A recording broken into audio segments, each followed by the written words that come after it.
Hold on.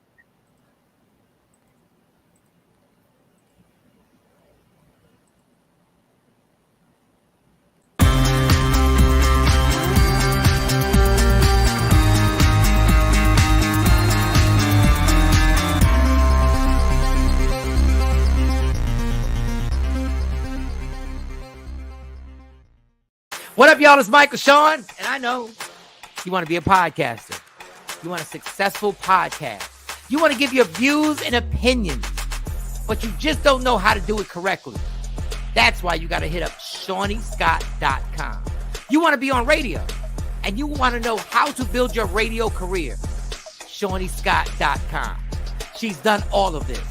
I've worked alongside her for years, and I will tell you the information that she can give you is on a value level that I can't even put a price on it. All you have to do is go to ShawneeScott.com. Your future, right now. That's it. Michael Sean. Yeah.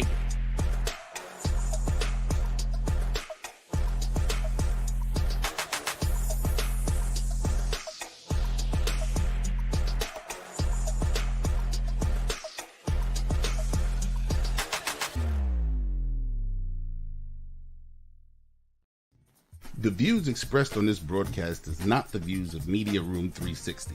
In fact, I don't even think they know what's going on this broadcast because they are asleep. So should your children. But if they are not, and they should so happen to run across this broadcast and you not catch them as their parent, thank me later for what we've taught them. Yeah, buddy. Your boy's back. Your boy is back in town. I am back with my midnight shenanigans and everything. Just want y'all to know that now I am back in the building. You know, today was a valuable day. Lessons come from all over, people. Lessons come from all over. You never know where your lesson is. Sometimes you go through things and the lesson is just for you. And today my lesson came through. And today's lesson I learned today is stop complaining, goddammit. Stop complaining. Just when you think your life is hard, you don't know what the next person's hard life is, and how the next person's life plays out and pan out. So stop complaining. Just knuckle up, bear up, and do the work. Just knuckle up, bear up, and do the work. I mean, you could have not even been a factor. What the hell? Not even been a factor. You could have not even been a factor in it. You hear me, ladies and gentlemen? But they considered you. You are now in. You are in the loop. You are in the ring. You are considered. So knuckle up and get the work done. Today I was going to complain. I swear to God, today was one of those days that I felt like complaining. I felt like getting up there and just be like, yo, this is what's happening, man. And then I got a phone call. And right before I can complain, somebody told me their life. And they didn't even know I was going to get ready to complain. And they told me their life. And at that moment, it was like, yo, shut fuck up and knuckle up and do the work. So today's lesson, today's word is stop complaining. It's your turn. It is your turn, ladies and gentlemen. So, you know, if it's your turn, tap in. Let people know it's your turn. So you get in there and get that work done. That is a word from your boy, JP Justice. I want to welcome y'all in to Step Into the AM, y'all. Step Into the AM. We still got to get a name for ourselves, a nickname for ourselves. I think we should call ourselves the Insomniac something, but we'll get to it. But ladies and gentlemen, you know I can't do this show without my co-host, man. I can't do this show without my friends. It's JP Justice and Friends, and goddamn it, my friends are here. My friends have been here, and in fact, one of my friends had, pushed me to the point where I was like, you know what? She is so goddamn on point. When we was trying to quit, she wouldn't let us quit. So I thank her for all of that, ladies and gentlemen. We got two of my on-air personality buddies up here. First up is our girl. She wants to claim the Bronx, but she ain't lived in the Bronx for like 20 some odd years. She's a Harlem chick. If you ask a person, I'm a BX chick. I'm both. I rep both. Like if you ask her, she'd be like, "I've heard of the Bronx, raised I'm from the Bronx, but I live in Harlem." She ain't been in the Bronx in 60 years, goddamn it. 60 years, goddamn it. I can't get it done without my. Once you from the Bronx, you're always from the Bronx. Absolutely. One day we're gonna learn to let me just do these motherfucking intros. God damn it, we just gonna get through me doing the intros. Ladies and gentlemen, without any further ado, let me introduce the number one woman, the first lady of Step Into the AM, the house. Give it up for my girl, Miss Mona Bode, y'all. Clap it up for my girl, Miss Mona. Hey, Bode. everybody. What's going on, y'all? What's going on with you, Mona? Well, just had some personal stuff going on right now. My mom just said prayer for my mother. My mother's in the hospital. Yeah. Sorry to hear that. So I've been doing that all day. So I'm just a little out of it right now. All right, but I'm here. I'm here. You showed up. I'm doing what I got to do. You showed up. God damn it. That's what you showed up. And that's it. Hey, ladies and gentlemen, also in the building, love his intros. I don't even know what he's claiming these days, He switched on us. He no longer lives in the struggle. So I don't know if his voice is valid because he's not in the struggle. He don't see it. He don't see the world like us. He don't see the dog poop in the street. The homeless people you got to step over to get into the bodega no more. He living that good life. He living next to them people that make a good difference. God damn it. Harlem extraordinaire. I don't even know. He got Harlem in his name, but I don't know what he repping. He'll probably tell us. Thanks, Lorraine. Thank you, Mama. Give it up for my man, Mr. Harlem Blu, ladies and gentlemen. Harlem Blu is definitely in the building. What up, Harlem? Making it do what it do, coming straight to you. Check the view. Are you going to add stuff to that, or is it just going to be like that's going to be it? What up, Reg Love? We just started. We just started on this show. Give it a minute. I'm not tired of it. I just want to know, like, is it going to be something like every day you're going to add something to it or change it or something like that? Maybe. It's possible. Maybe. Anything can happen. Anything can happen. He said anything can happen. Anything can happen. Anything can happen. Hey, ladies and gentlemen, we have drug ourselves in here for day number 3. Is this day 3 or 4? What day is this? Day 3. 4. Okay, the first day he wore the suit. Right. Then yesterday. No, but didn't he wear something like hey, Lorraine. Okay, check it. Hold on, check it. The first day I wore the suit. Monday night. The second day I had the denim jacket. Mm-hmm. And last night I had the Boondocks sweat jacket. Boondocks, not Boondocks. Yeah. Get your words what together. What happened to the bass? What happened to the bass in your mic? Why you sound like you 8 years old? Yo, I think it's this mic. He sound like he 8 years old. He said, the first day I had the Boondocks jacket. Yeah, because you made me put this mic on, right? Yeah. No. Okay, well, listen. We glad to be here. Day number 4, ladies and gentlemen. We learned a lot last night in day number 3. Big shout out to our girl Tammy.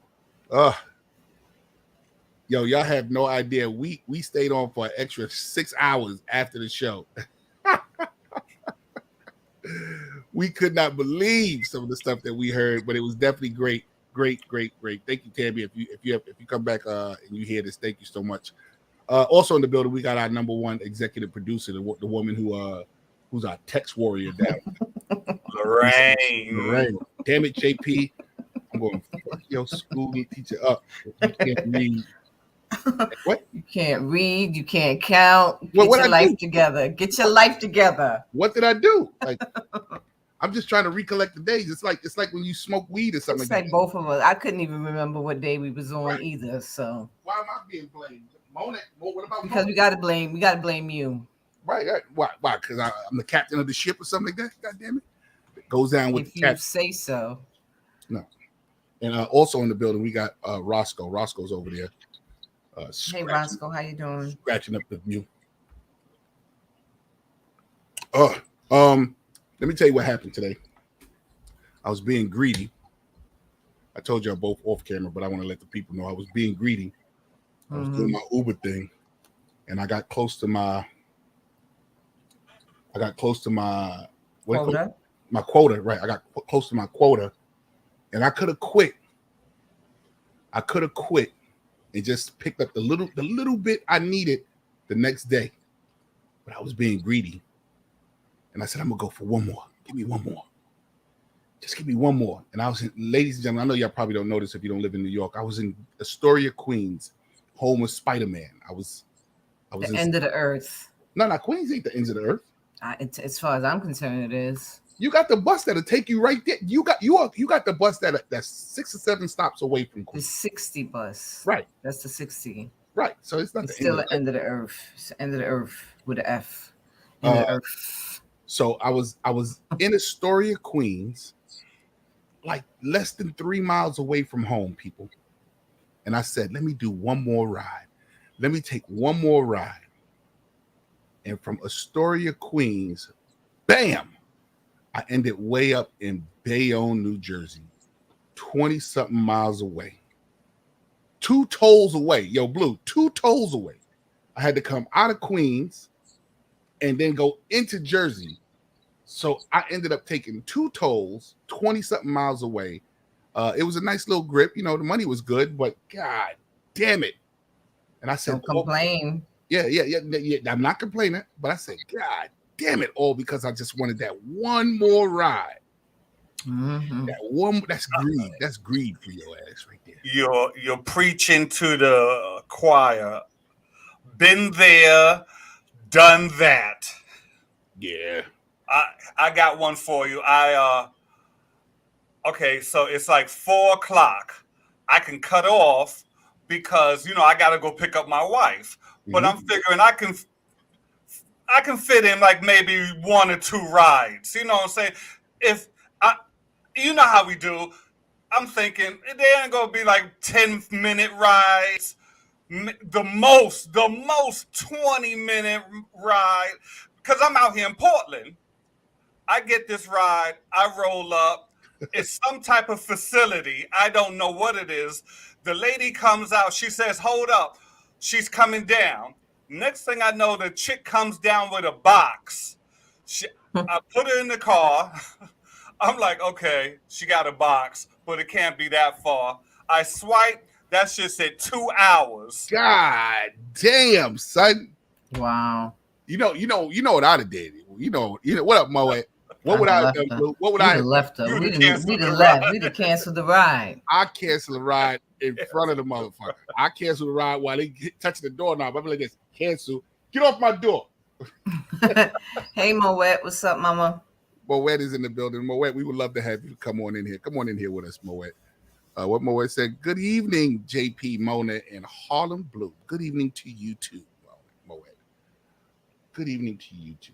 Kimmy, what's up, Kimmy? And we got Kimmy in the building. Kimmy. And we got, you know what I'm loving? Our numbers are starting to pick up in the first week. Actually, good news. Good news to everybody that follows us and good news to everybody that's out there. Check this out. We're doing good on the Roku. Ladies and gentlemen, if you haven't noticed, down at the bottom, I said stream us on Roku TV, Apple TV, Amazon Fire TV. Also, download the Media Room 360 app and follow us on your Apple and Android devices. Today, I got the word we're doing good for our first week. Like a lot of people tuned in. A lot of people are tuning in on the app. You know what I'm saying? I would hook up my Roku right now and just go on there and see if it's on. I don't understand how that works. Like, because I put Roku on my TV, but it's not. I guess it's Roku Express. I guess I gotta have the actual Roku. No, thing. You should have the app. If you have the 360 app, Media Room 360 app, it should be on her app. Okay, that's not. I don't have Roku. I do. I have Roku. Right. I'm talking about on the Roku, not on the app. I've already seen this on the app. I'm talking about like I download Roku on my television. Mm-hmm. But when I went through, I can't. It doesn't allow me to search for channels. Do I have to have that Roku piece?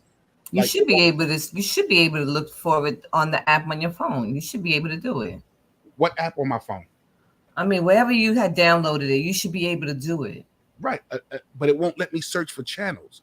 You know what I'm saying? I can't search channels. They just give me what they want to give me. You know what I'm saying? So is there a difference? Who has Roku out there? Let me know. I got Roku, but I don't know. I'm gonna download the app right now and see. Oh wait, here we go. I got it. Right. And try to search for on my app. Right. Try to search for Media Room 360. Mm-hmm.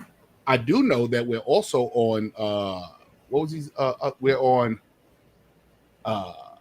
iHeartRadio. We're on Spotify. We're on Google Play. We're on a lot of other audio streams as well. So, ladies and gentlemen, the word is getting out. You hear me? Search for shows. Search for shows. Is it search for shows or search for channels? Search shows, movies, actors. What am I searching for?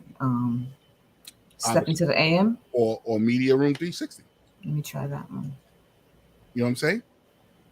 What is the classified as it's on in Apple TV? It would be Media Room 360. Like, look for Media Room 360 people. What up, Tay-Tay? And don't talk about fucking pickles because Mona's, she can't wait for you to say pickles. I'm telling you, you and them daggone pickles. Yeah, let me know what y'all got, ladies and gentlemen. I saw what you said, Lorraine. I don't check before, and that's my mistake. JP checks. I don't check, and they end up getting in, and then I swipe it and see where they're going. I got to start checking before they get in because Why you yelling? Right? Why you yelling? yelling? What's going on with you? He gets very excited. Okay, launch. Let me go in here. Now, what was you saying? And I know, I know that Versus is struggling. Them together, did you hear what the latest Versus was? No. Omarion and Mario. Omarion and Mario. They don't have 20 hits up like together. So what the fuck are they doing on this Versus? I know they were struggling. This is you know what this was? This was the Scream concert revised. Because I know that Versus was struggling. You ain't even got to tell me. First off, I didn't know the Versus was happening until yesterday. Yeah, it's boring. I feel like they peaked at the locks. They peaked, and right? then it was a sharp decline after that. They have undercards. They have undercards. Who would be a good Versus right now? Dead or alive? Good Versus Dead or alive? Good Versus Dead or alive? Well, first of all, Busta Rhymes. No one can verse this guy, bro. Who's going to verse him, B? Hey, you asked. Who? Okay, so if you Busta Rhymes against who? Let's see. I don't know. Redman. That's sounding real good. That's the only one I can think of off the head, right? Yeah. Ludacris. Ludacris don't have enough hits for Busta Rhymes. You got to remember. He just got it. You're just doing 2 hours. And you're going back and forth with Busta Rhymes. So was that 20? Yo, listen, Busta has monumental hits in the late 80s, bro. Dude, you just asked for a good matchup. I'm not. Luda's going to lose. He set Luda up. He said, we all know going into this, Luda's going to lose. It would be an upset if he won. They would have to handicap. Busta. He would have to do it. It would have to be an amazing performance. He would have. The only way he could do it is if he outperformed him. And Busta don't have that same young energy no more. So I'm not saying that Luda does, but I am saying that that Busta ain't this dude no more. Like he can't. Does anybody even really win? They do it for the culture, but we know who wins. You know what I'm saying? Every time the Locks won. Yeah. But they did it for the culture. Say it again, Blue. Say it again, Blue. The Locks won. Up and drop bombs for the Locks. What up, Roscoe? We see you in here. Yeah, the Locks. Yeah, I gotta connect it to my phone, and I'm not doing that right now. See, that's what I'm saying. I'm gonna do it. Yeah, I gotta connect it to my phone. Buzz said Spliff Star got the energy.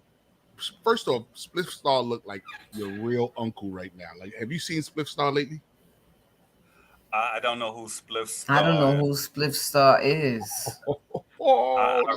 I'm I don't know all these young cats like Me that. either. I don't know none of them either. Spliff Star is the guy who's always with Busta Rhymes, his little sidekick. Oh, okay. Oh, okay. Well, I didn't know that was his name. I didn't know his name either. I definitely wanted to guess it was Split Star. Hey, what up? My brother-in-law's in the building. Mr. Herb Newsom in the building. What up, Herb Newsom? Herb Newsom. Hello. Hey, in fact, hey Herb, come on over to Facebook. I want to talk about, because you got some fabulous things happening. Come on over to Facebook. Let me give you this code and come talk to us about the things you got going on. Let me tell you something. I don't, like, if he wasn't my brother-in-law, this is my wife's brother, and I read his resume, I would be like, God damn, who the hell is this? He wrote plays and got plays going on circuits. People are renting out his plays and stuff like that. He got some fly shit going on. Come on over to Facebook. Let me give you this code.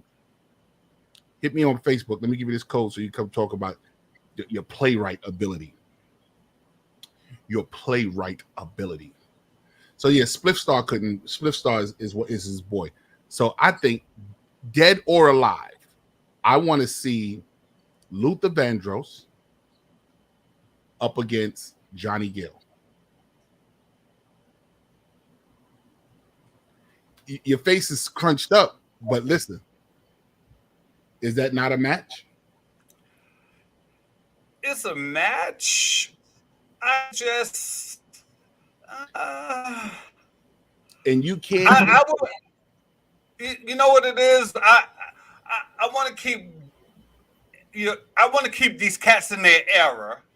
You know what I'm saying? So I would put him up against somebody in his era, but I wouldn't. Who in Luther Vandross' era can go up against him? Nobody. Who in Johnny Gill's era can go up against Johnny Gill? Nobody. I wouldn't say that. Who's as dynamic as Johnny Gill with his voice, bro? Who got that? I couldn't do it, so that's the best. That's the best it comes. I don't know. I'm trying to think. Go. I know there's somebody. I don't know. It's got to be somebody. Yeah. She said Teddy. Teddy who? Teddy Bear? Gerald Levert. Gerald Levert against who? Exactly. Mm-hmm. Well, who's Gerald Levert going up against? Who's Gerald Levert? Levert was a bad. He was bad. He was bad. A fan, B. I was a fan of Gerald Levert. Thank you, whoever said that. Oh, Gerald, come on, man. Give Gerald his props. And what's the name? Kim said Teddy Pendergrass. Teddy Pendergrass against Christopher Williams. They both got that demanding voice. Yeah, but Christopher Williams don't have enough hits. He don't. I agree. I would rather see Teddy against. He's just light skinned. He just look. Well, he used to look good. He don't look good no more. Damn, Mona. He old now. I thought you was feeling bad. You don't feel bad now. I am feeling bad. I am a little down. Down you ain't feeling bad enough to kick him off under the butt. Mona said, he's light skin that's back in the 80s and the 90s when light skin was in. What did Lorraine say? Lorraine said something about you crazy. Chris don't have the music. Right. I agree. He don't at all. Keith Washington, Albie Shaw versus Christopher Williams. Nah, that's a landslide, Christopher Williams. Landslide, Christopher Williams. Nah, landslide, Albie Shaw. What he got? What Albie Shaw? Albie Shaw had more hits than Christopher. Yeah, more hits than Christopher Williams. Yeah, that second. Yeah, I agree. That second album, Private Times in the Whole Nine. His first two albums was bangers. Keith Washington. Keith Washington got a few hits. He don't got a lot of hits either, but he got he's old school. Yo, let me tell you something. Hold on, ladies and gentlemen. I gotta show this. Real quick. Excuse me. I gotta show this. You've been coughing since yesterday, bro. And what do you think I got? You got COVID? You know me. Anybody that start COVID, I'm like, oh. I'll be like, oh. You ain't right, Mona. Yeah. Did she say she was sick today? I don't feel good. No, I don't. I'm not sick. I'm just down. I'm a little down. Let me tell you something, people. This album right here. This album right here. Albie Shaw's Private Times in the Whole Nine. I don't know if you guys In fact, let's talk about sleeper albums too. Give me an album, and I'm gonna try to get the cover for it real quick. Let me tell you something. This album right here is a problem, people. You hear me? What up, Diaz? This album is a problem, people, and it was a complete. Would you call it a sleeper? Yeah. Because I don't think people got on it the way the production in here, the music, the videos. You know what I'm saying? They made him. They made him up his vocals. Yo, his Hotel California. Living it up in Hotel California. It's just his duet it's with ridiculous. It's ridiculous. His duet with Diana Ross. What up, Herb? Hold on, let me get my brother-in-law Herb in here because he got some great things. I want to make sure he talks. That used to be one of my go-tos back in the days. This album right here, right? If you couldn't get no doubt. Let me tell you something. My number one, I had a Prince Slow Jam CD. International Lover. That was my go-to. I had all the Prince slow jams, but my number two, oh my God, I had a good run with this one. Mo said, who I don't know who Marvin Sapp is, but never Dave Harrison. That's Marvin Sapp. Oh, never okay. would have made without you. I would have lost it all. Now I see.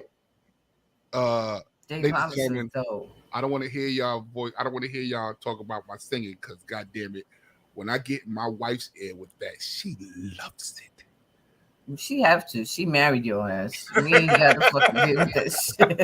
That's that's what she signed up for. Right. That's what she signed up for. She gotta say it like that. Don't shit. complain now. She married your ass. Hey, yo, fuck y'all. God damn it. I feel good when I be singing like that. I feel good. Now I see what there for me. Yeah. Never would have made it. Hold on, ladies and gentlemen. Oh shit! Should I answer it on the first ring or should I let it go? Answer it. Answer the goddamn door.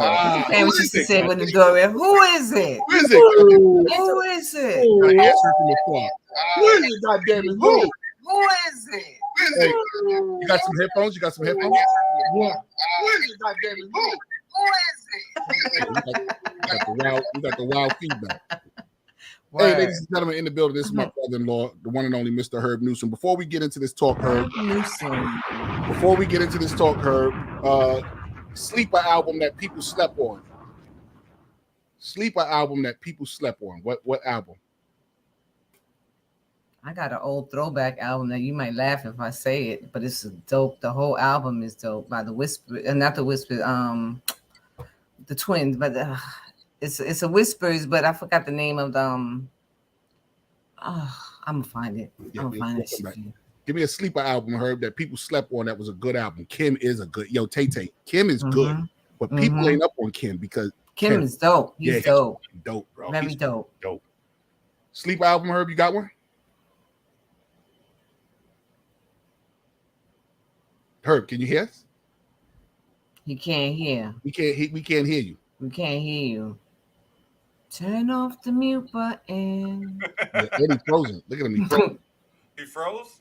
Yep, he froze. I hope he ain't sitting there with a face like that for longer than 2 minutes. Yeah, he frozen. We can't hear you. Oh, you can hear us though, but we can't hear you. No, we can't hear you. Okay, Walter and Scotty. Walter and Scotty? My Brother's Keeper is the name of that album. So let's the whole album is so dope. Let's look up Walter and Scotty. The name of the album is called My Brother's Keeper. That whole album is dope. It's a Christian album. Yeah. No, it ain't no daggone Christian, no goddamn Christian album. No goddamn Christian album. I got a few of them. I got a few of them. Let me see if I can find them. Hey, yo, he said, is it a Christian album? Oh, this motherfucker dead wrong. He said, My Brother's Keeper. Because you know that. Lenny and Squiggy? Lenny and Squiggy. Hey, Herb, we can't hear you, Herb. We can't hear you, boo. Take the headphones out. Maybe if you take the headphones out. Take the headphones off. All right, Lenny and Squiggy. can you hear me now? Yeah, we can hear you. Oh, wait, are you in front of the computer? We can't hear you, boo. You can't hear me now? I'm right Are here. you in front of the computer as well? Too much I'm in front of feedback. the computer and I'm speaking and I can hear you. All right, can you hear me now? Oh, wait, are you in front of the computer? All right, Herb, watch this. Are you on your phone and in front of your computer? Turn your computer down. On Turn your computer phone. No, turn your computer down. Computer? Turn your computer down. Now, can you still hear us? Can you hear us? Can you hear us? Okay, so mute your phone. Mute your phone. Like look on the thing and right there. Hold on. We'll do it like. Damn it! But if he mute his phone, we can't talk. You still can't hear me? Can you hear us? Yes. Okay, so, but it's looping.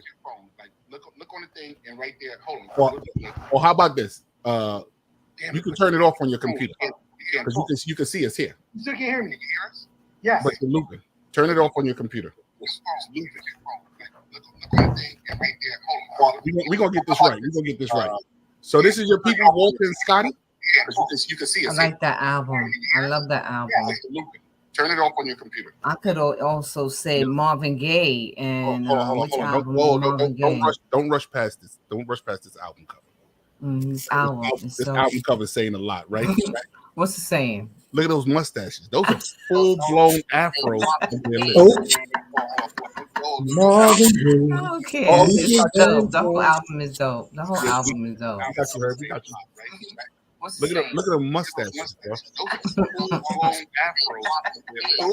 I'm just saying, if Too much feedback. this is not a Christian album, it's a gay album. Oh my God, yo, this is Pride Week. You can't just go around. You can't just I know. go saying that. I know one thing. Yeah. NDS said, since we on gospel, no, we're not on gospel, but I told you. we're not on gospel because that's an R&B album, not a gospel album. You got to go to YouTube and listen to some of this. This album is dope. What's one of the tracks on here? Heaven. Look at Blue. Why you really? Okay. This is my favorite. This is one of my favorite Are you not albums. Like I'm stupid. Are we not going to talk about their mustaches? Bro, I said that already. I said, look at their mustaches. Look how thick these mustaches. These are afros. These are little afros. It's crazy. These are dead rodents under their lips. Look at these mustaches. I have never seen a full mustache this thick. Look at it. Like that's a real mustache right there. Let me They see. still look like that. They've been looking like that for years. Yo, And they this still looks look like that. this like a Christmas album. Like they. No, it's not a Christmas album. And what's with this sepia look right here? Jesus Christ. But I do know these brothers. I'm not going to sit and act like I don't know these brothers. These are the same guys that give you, and we begin to rock. Right. Oh, yeah? Yep. Right. Yeah, that's them. All right. From the Whispers. They're the But Whispers. first off, look at their name. They got some real old school names. Scotty and Walter. Walter and Scotty. My brother-in-law, look, he got an old school name. So this is when they broke off from the Whispers. That's who they. Yo, listen, these are some old school names. And my brother-in-law got an old school name too. His name is Herbert. Herbert. We have not heard Herbert in a while. That Herbert, it should be Walter, Scotty, and Herbert. And Herb, you need to have a little spot right here. Hey, sleep album. You'll find no 20-year-olds named Herbert. Not at all. Not at all. And I would really like to be a fly on the wall when a woman moans out your fucking name. That's Thinking a little more updated. What I think of a little more updated. Don't say Herbert. Herbert. Oh, Herbert. Herbert. Ladies and gentlemen, in the building, my brother-in-law, Mr. Herb Newsom. Herb Newsom III. Let's put some class on his name. Herb Newsom III.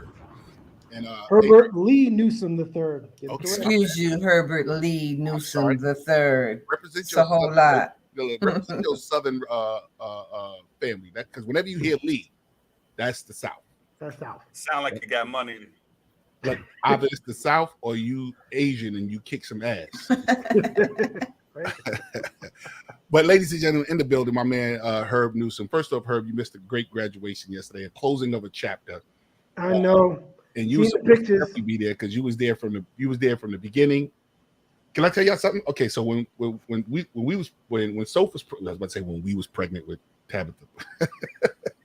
When Soph was pregnant with Tabitha, Herb came over to us and said, "Another one already?" And I had no answer for him. I said, but now she's graduated, and she's also his birthday twin, born on the same day he was. Oh, Yeah. Yep. My girl. That's your girl, man. Love you to death. Hey, what up? Oh, my niece is on here. What up, Kim? So listen, first off, talk to us because I know if you don't know, ladies and gentlemen, you've been under a rock somewhere, which I'm quite sure a lot of people, the average person doesn't know that he does this. You're a playwright. Mm-hmm. How many plays you got under your belt so far? I've written 5. I need to have a talk with you, Herb. Yo, Oh, listen, don't say it like, No. Let me tell you why. I'm gonna tell you why before you start your conversation. Go get into I it, have a script that I did like 7 years ago. It got 3 nominations in the Independent Movie Film Festival. Mm-hmm. On 3 of the scenes got nominated, and I was starting to write it. I mean, I was starting to shoot the film, and some things happened, and so it's been just sitting on my table. So yeah. So what? So I'm just trying to find somebody to kind of do something with it. What do you want him to do with it? Produce it, direct it. She's like, damn, take it. Yeah. Well, send it to me. Send it to me. I'll let you know Give what's it up. life. Right now, I'm in Utah, and I'm working at the Lyric Theater right now in Utah, in Logan, Utah. So it's like an hour north of Salt Lake. And I'm doing a couple plays. I'm doing 3 shows up here, including my show that I wrote, Freeman in Paris, which is a one-man show about bebop era jazz musicians.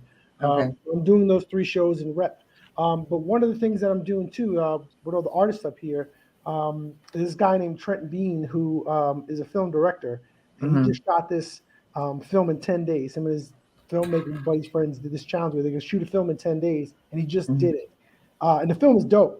And so this summer, we're going to shoot another film. We're like, yo, we should do this too. We're going to be here for another month and a half. I will email you mine. Y'all can shoot my movie in 10 days. Y'all can shoot mine in 10 days. Send it over. All right. Yeah. So you got my info. Yeah. First off, you're in Utah, and how many black folks have you seen out there? There are 5 black folks. We're actually doing so. There's 63 members of this company that's working at this theater this summer. We're doing the play Fences, right? And so we're doing that play Fences, the one that Viola Davis and Troy and Denzel did the movie in. And that's like the black show. So there's 7 black actors. There's 7 black actors. There's 7 black actors. Yeah. And so in total, there's 9 actors out of 63 that are people of color in general. You have 1 Hispanic and 1 Asian. Only 1 Hispanic and 1 Asian that live in the whole state of Utah. No, Probably.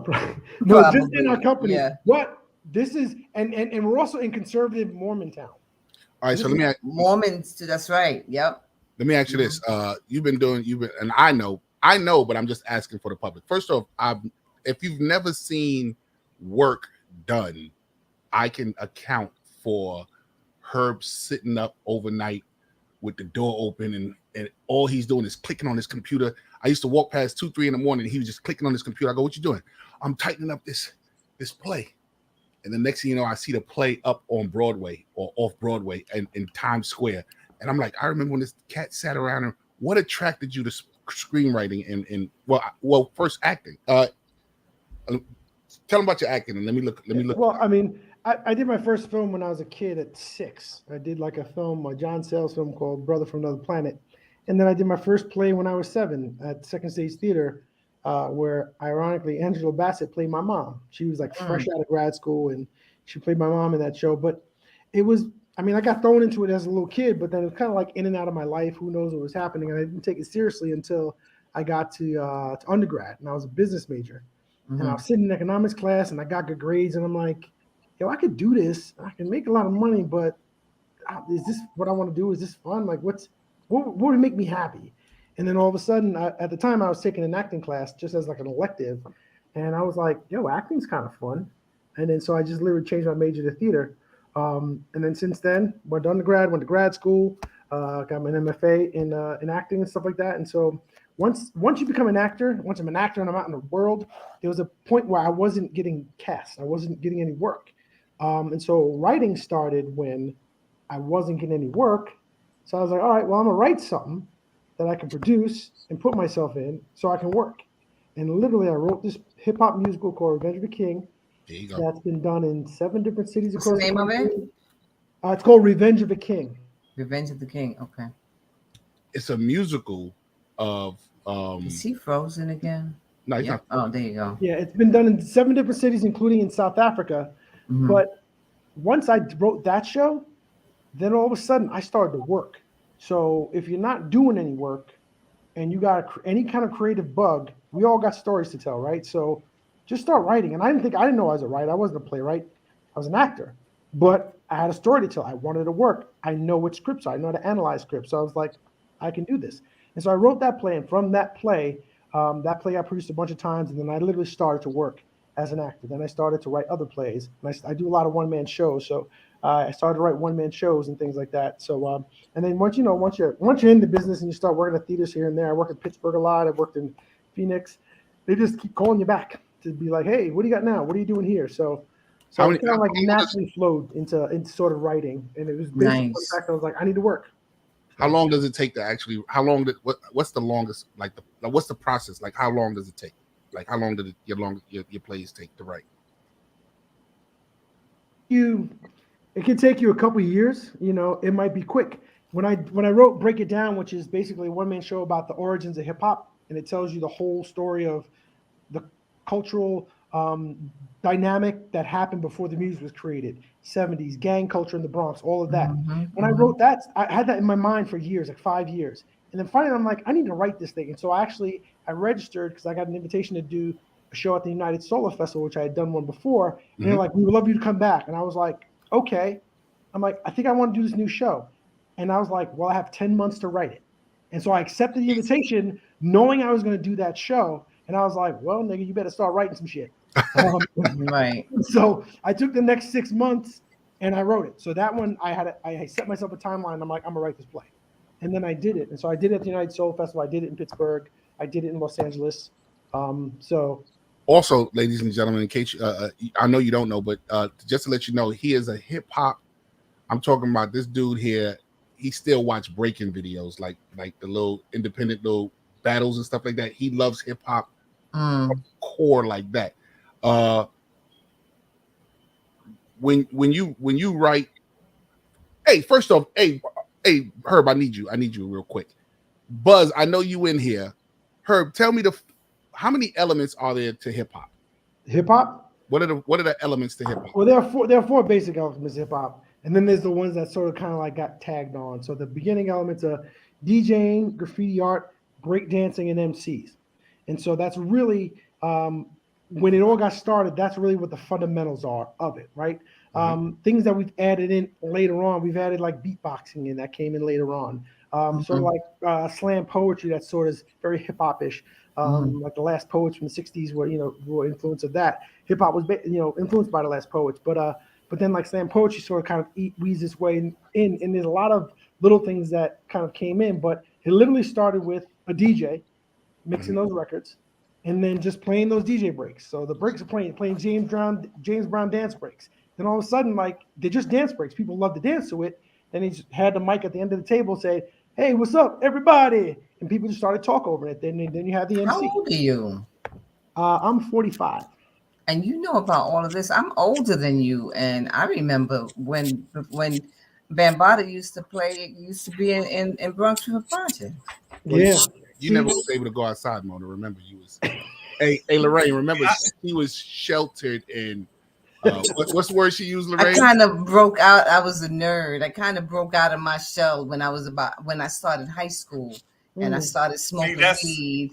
And I would hang out at Monroe High School and Stevenson High School, and and just hang out and skip school because I wanted to hang out and go to the hooky parties because they had a hooky party on right on 138th Street and Brooklyn Boulevard. They had a hooky party there every day or every Wednesday or something like that. So we would go and do the hooky parties. Man, please. My script is a hip hop script, loosely based, about two chicks that grew up in the South Bronx, Spanish chick and a black girl, and it was a good story.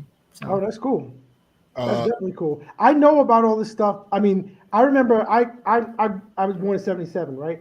But I remember in the early '80s, I remember like them plugging the DJ equipment in the park and playing, which was way after what happened in the Bronx and all that. Hey, Herb, stop. What? Stop. Tell them where you was raised at. I was in Staten Island. Yeah. No. So you used to come from Staten Island and go hang out in the Boogie Down? No. My aunt lived in the Bronx, but what that happened. See, he's frozen, and it freezes him at great poses. They freeze him at great poses. When they freeze me, I look like a fucking gorilla. I'll be like, watch every documentary and every book. So I would watch documentaries. I read every book about the era. That's why I know so much about the era. That's specific, like the specifics about the era. Because when when you're writing, playing, and playwright, and you do research, I need to be very thorough and know what the hell I'm talking about. I can't get up there talking about the origins of hip hop and people looking at me like I'm crazy. You know what I mean? So I need to know every ounce of it. Hey Herb, these two old motherfuckers was actually there. These two old motherfuckers. Because I remember when what's the crew? The Rocksteady guy. Rocksteady. I know them, and we all went to school together. Don't you mean that? I was there when Cold Crush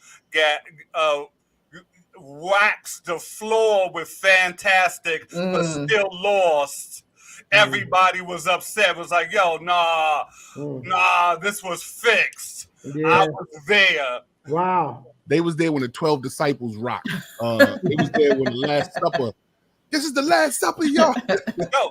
I used to watch them when Wiggles first started and his sisters first, they would break dancing in the street. I'd be like, I know his whole family. I was like, Stevie, what are you doing? That crazy ass dance you're doing. And he was like, come on, Mona, you gotta do that. And I'm like, nah, I ain't doing that shit. That shit's not gonna last. That's some crazy ass dance. Who knew? Who knew, right? Who knew? First off, who the fuck I used to hang out with Tats Crew. You don't know Wiggles? Who's Wiggles? Huh? Yeah, I know Wiggles. Great dancer Wiggles? You don't know? Yeah, I know Wiggles. There's somebody named. There's a grown man out here with the name. What up, Teddy Carpenter? No, he was like what? 15 when he got. We're about the same age. Both of us are probably the same age. 56. Yeah. I'm 56. See, I used to hang out with Tats Crew. I used to tag on the train. I got my tag. I see your graffiti behind you. Look at you. My little tag. I used to tag a little bit. My tag name was Busy. And did you see if you'd have wiggled, you'd be popular, you'd be famous. Wiggles. If I would have followed them, I would have been. Instead of smoking a fucking weed. I was smoking weed. Hey, King Simon, I want to bring you in. King Simon, I want to bring you in. People have been asking me about your numerology. They actually said that you sound like Blue, and I want to make sure that they understand. The numerator. So what's next down the pipeline? Herb, pause. He gets nice freeze poses. That's what I said. Mona, don't start that shit today, Mona. Don't start that shit today, Mona. I'm just reiterating what you just said because you have a very nice pose. When you froze, it was a nice smile. Eyes look beautiful. Hey, Blue, didn't I say that? As soon as I say something, then here she come and say the same thing and she's stealing my jokes, Blue. I'm not stealing your jokes. I'm not a fucking comic. Hey, yo, Blue, you know what we do with thieves when they steal your jokes and they steal your lines? I'm going to see you outside, Mona. Take another line of mine. I'm gonna see you outside. I'm gonna steal all your lines tonight. And I'm gonna get this dude to come and help me. Wow. I need your email address, Herb, so that way I can send you a copy of my script. All right. So definitely. You see Herb, my email address up there, mamamona56@gmail. I'll make sure y'all connect. I'll connect. Okay, yeah, because I definitely want to get it to you. So listen, first off, Herb, this in case you haven't recognized, this is Step Into the AM. This is a show that we're going to be doing from 12 midnight to 4 a.m. Wait. Question. Oh, no, let me finish this. Let me finish this real quick. 12 a.m. midnight, 4 a.m. Eastern Standard Time. But what also happens is that England has been watching us and West Coast has been watching us. We're on Roku TV, Apple TV, Amazon Fire Stick, and we're on the Media Room 360 app. So definitely you'll be seeing a lot of us. This is my crew right here. This is Mona Bode, and this is my man, Mr. Herb Blue. Mr. Harlem Blu, ladies and gentlemen. Ladies and gentlemen, this is my man, my man. This is my brother-in-law, Herb Newsom. Y'all give my man Herb another round of applause. Let him feel that love, y'all. Look, I'm trying to hit the what's the name button, but it won't go. Hey Herb, anything they can find you on online? Yeah, I mean, you just go to herbnewsom.com and that just has all the stuff I'm doing. I actually haven't put up what I'm doing this summer, so I have to update that. But what are your plans this summer? Are you gonna be here? When's the next time you're coming? You supposed to be coming? Well, I'm coming in once I'm finished with here. So so I'm running these 3 shows in reps. So every night it's a different show until July 30th. And then I'm going to be going down to the National Black Theater Festival for the first week of August, which is in Winston-Salem, North Carolina. No, I heard them saying something about you going to be here. You coming here? I'm coming the second week of August. Then I'll be here for like 2 weeks. Yeah. So I'll be on the East Coast. You're not coming for the family reunion? I got a show. Oh, is your degree in acting? Yes. Yeah. And writing as well? Not in writing, just acting. Tell them about the standard. Tell them about the standard. Took up writing. So you took up writing. As far as scripts and everything later. Yeah, I picked it up. I never took a writing class, but as an actor, you're always analyzing scripts, analyzing plays, doing your work on your character. So you're really breaking down scripts every single time you do a show. So you really know play structure. And in school, you learn play structure. You know how to analyze plays. You learn all that in grad school as an actor. So I think it just comes natural when you sit down and try to write. You know what the storyline is going to go, where the arcs are, and that kind of thing, because you've been studying it for years and years. So I think naturally a lot of actors become writers. You know what I mean? How hard was it to do your first play? Like that's a big thing. You know what I mean? Like when they say you did your first play. So how hard was that in terms of like financing and everything? It's frozen. Yeah, he's frozen. Another cool ass fucking pose. Look at this motherfucker's pose. I swear to God, when we get froze, we look like animals. Look at this. Adonis. Look at this Adonis. He's frozen. He just poses handsome every time. Yeah, right, every time. Oh, that's funny. Freezes him at a great moment of his life right there. We get frozen as creatures. That's funny. I don't know what's going on. We ain't getting back yet. No. That's Utah for you. They Wi-Fi suck, probably. Utah's Wi-Fi suck. Yeah, so there you go, ladies and gentlemen. That was good questions too, people. Good question. Yep, that sure was a good question. What was a good question? I said y'all had good questions, both of y'all. Y'all had great questions. I like that. Y'all got involved. That was the shit, y'all.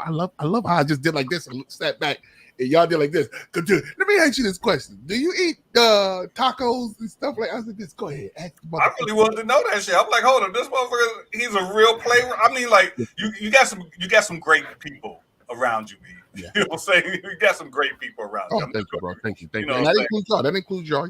Listen, ladies and gentlemen, you got to get used to a round of applause because they take so much bullshit from me.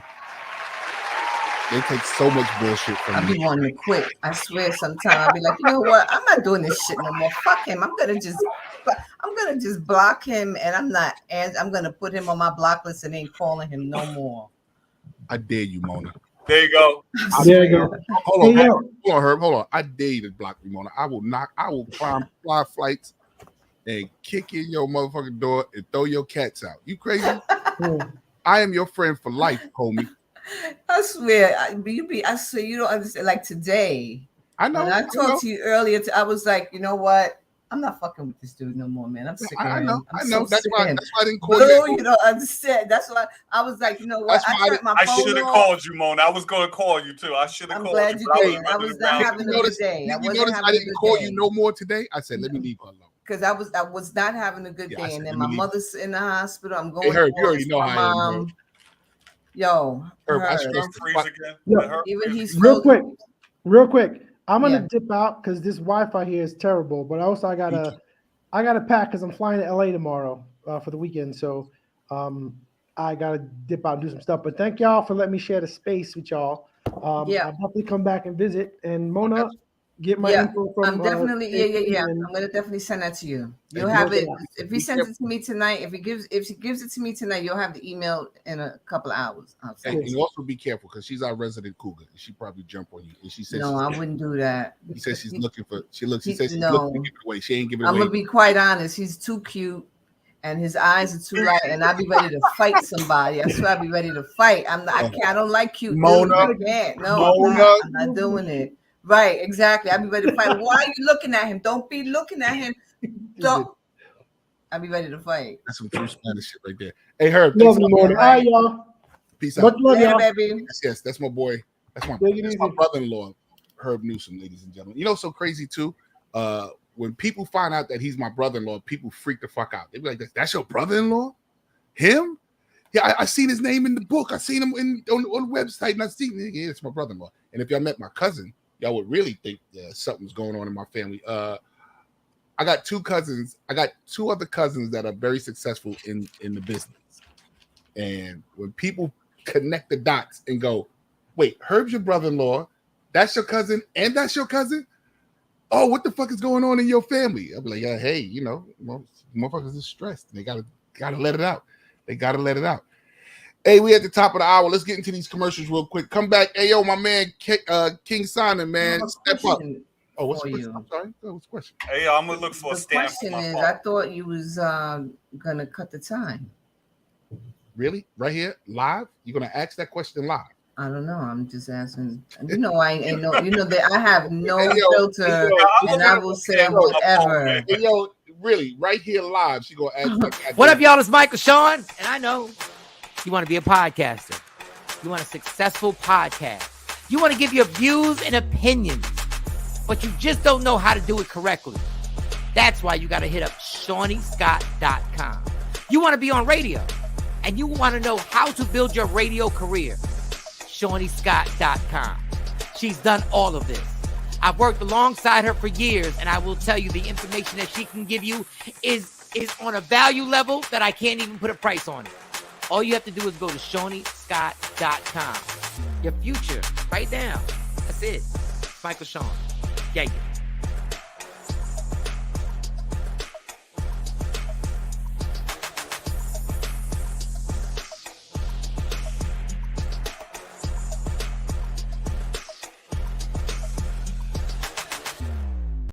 Hey family, it's King Simon, the founder of Numerovation. Remember, if you want to book a session with me and get a Numerovation consultation, all you have to do is text me your full name and date of birth to 347-496-1022. And if you want any of my books, go to Linktree/King Simon the Numerovator. That's King Simon the Numerovator. And your books are available on Amazon. Remember, I'm the El Numero Uno, the Numerovator himself. And if you want to book a session, all you have to do is text me. Make sure you get my books on Amazon. I love you. Peace.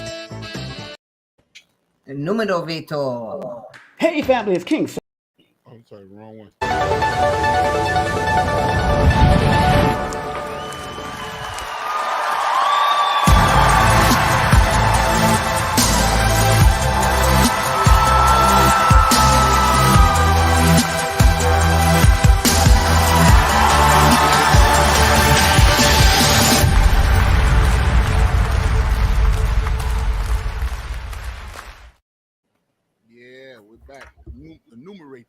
The Numerovator. Why do y'all click your cameras off when I do that? I don't know, because I might want to pick my nose and it should have come up and I'm picking my nose or whatever, you know. You're still over here, look. Oh, shit. Oh, shit. Good thing I wasn't picking my nose. Hey, ladies and gentlemen, look, come join us on Facebook on the Step Into the AM pages. What's good with you, D Block? What's good with you, D Block? Oh, D Block. Hey, D Block. Now to answer your question that you just threw us under the bus for, we had the option of doing 2 hours, but next week I'm going to be in LA, so we're going to be playing reruns anyway, and we're doing good with our numbers on the app, and we're doing good with the numbers here, and it can only go up from here, especially with some of the things that I want to get done, that I want to do with this. So I'm not going to block us off from doing 4 hours. What we're going to do is carry this as long as we can carry it, but we know we got up to 4 hours. So if at the third hour we feel like, oh, we can't go any further, then I'll boot. Like yesterday, when you was like this, you was sitting there at 3:55 like this. Yeah. Like you was ready to start nodding out. I was out of it. You hear me? I know you wasn't. But I don't want to. Hell no. To do something, to get something new, we have to do something different. And I'm ready to take the plunge and do something different. So that's why I'm not going to say we're not going on for 4 hours. We got 4 hours. We're doing 4 hours. We're going to start doing creative things on here. We're going to start doing our skits and stuff on here. We're going to start putting our videos and stuff up here. I told you today that Shawnee said she wants y'all to do some stuff. Yeah, that orange juice. She wants y'all to start doing stuff so she can cross promote. So yes, we're going to do something different. We have to fight it. And with people like Lorraine and Kim and everybody that's in our corner and the people that will definitely log on, D-Block and Moet and all these people that's in our corner that want to see us succeed, we owe it to the world to do something different and get this shit popping. You hear me? So I'm not going to tell us we 5 hours.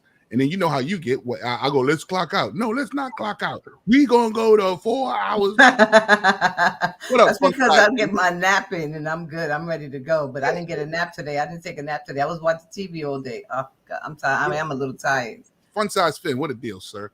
Come on over. Fun size Finn, what's up? Hey, Finn, come on over. Let me get Finn in here. Y'all gonna laugh when you see Finn. Finn is a good guy. And Moet, I already told Moet to come on over so we can get Moet. Did you ever see Moet, Harlem? I don't think so. Right. Moet, you got to see Moet. She's a very, very cool, calm, collected person. What's going on today, man? What's in the news, Blue? What did you read about? Yo, okay, so this is funny. I just find it funny. January 6th, I always go back to January 6th. I'm kind of mesmerized right now with the January 6th. Which you should be. Yeah, that's my thing. I like politics, man. That's my thing. The only time I couldn't watch was during the pandemic. I didn't want to hear none of that shit, especially coming out of Trump. I'm sorry. I didn't want to hear none of that. I cut that shit off. No MSNBC, no CNN, no. I even stopped watching the Daily Show. Okay, so, but this is funny to me, man. Trump told this cat, as he's trying to badger his vice president Pence, he told him, Mike Pence, that if he didn't do it, if he didn't basically, reject the ballots and overturn the election, he wouldn't be his friend anymore. Oh. I think I read that. Was that yesterday? I mean, today? Was that somewhere written that today? Was yesterday. I saw that yesterday. I think I saw it yesterday too. Yeah, I saw it. Yeah. Yo, are you? This is the mentality, and this is why I don't understand. Some of the people, especially black people. You know what I'm saying? That's the only people I'm really concerned with. When I see the white ones, I'm like, oh, y'all just racist. Because see, here's how I feel about it. There's only 3 people that truly support Trump, and that you either have to be either rich, racist, and if you're not one of those 2, you're just ignorant. You're stupid. Okay, if you're not rich and you're not racist, what are you doing? He's not doing anything for you. Okay. What about when I supported him for his first term? Oh, well, that was a different thing. See, you didn't know what you were getting. We talked about that. You was on that. I want to see, him tear it down. Somebody got to, mess with the system and, knock down the walls and tear down the system because it's a corrupt system anyway. And then you saw a real corrupt motherfucker get in there, and you was like, okay, wait a minute now. It's not that I saw a real corrupt motherfucker. I just saw someone take it way over the top. Like, hey, yo, my God. Exactly. No one told you. I don't know about because it's still corrupt now. I just was like, oh my God, what are you doing, Bree? Like, where are you going with this? You went too far. I did not tell you to put these kids in cages. Why are you throwing toilet paper at people? Where are you with this bullshit? So at that point, I was like, nah, I can't sign up for that far. You know and I mean and this is what I was saying. You saw 4 years of that.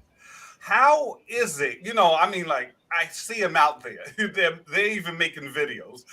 Supporting.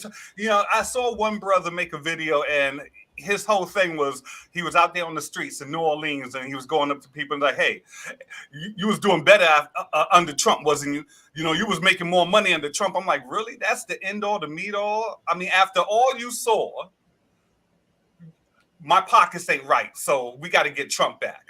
Was you making that much more money under Trump? Because I know I lost health insurance. That PPP money. Get it right. Get it right. Get it right. Get it right. Get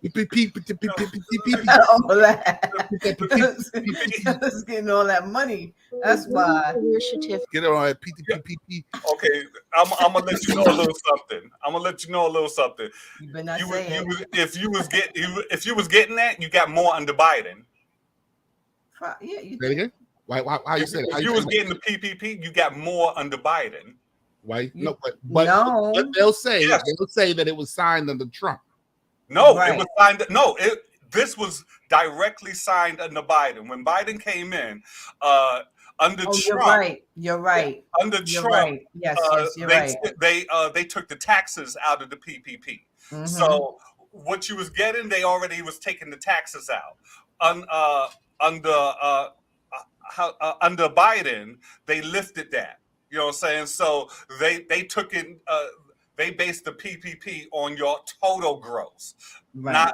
not after taxes. And half of them people got locked up. Got to pay that money back. Biden sent no niggas to jail.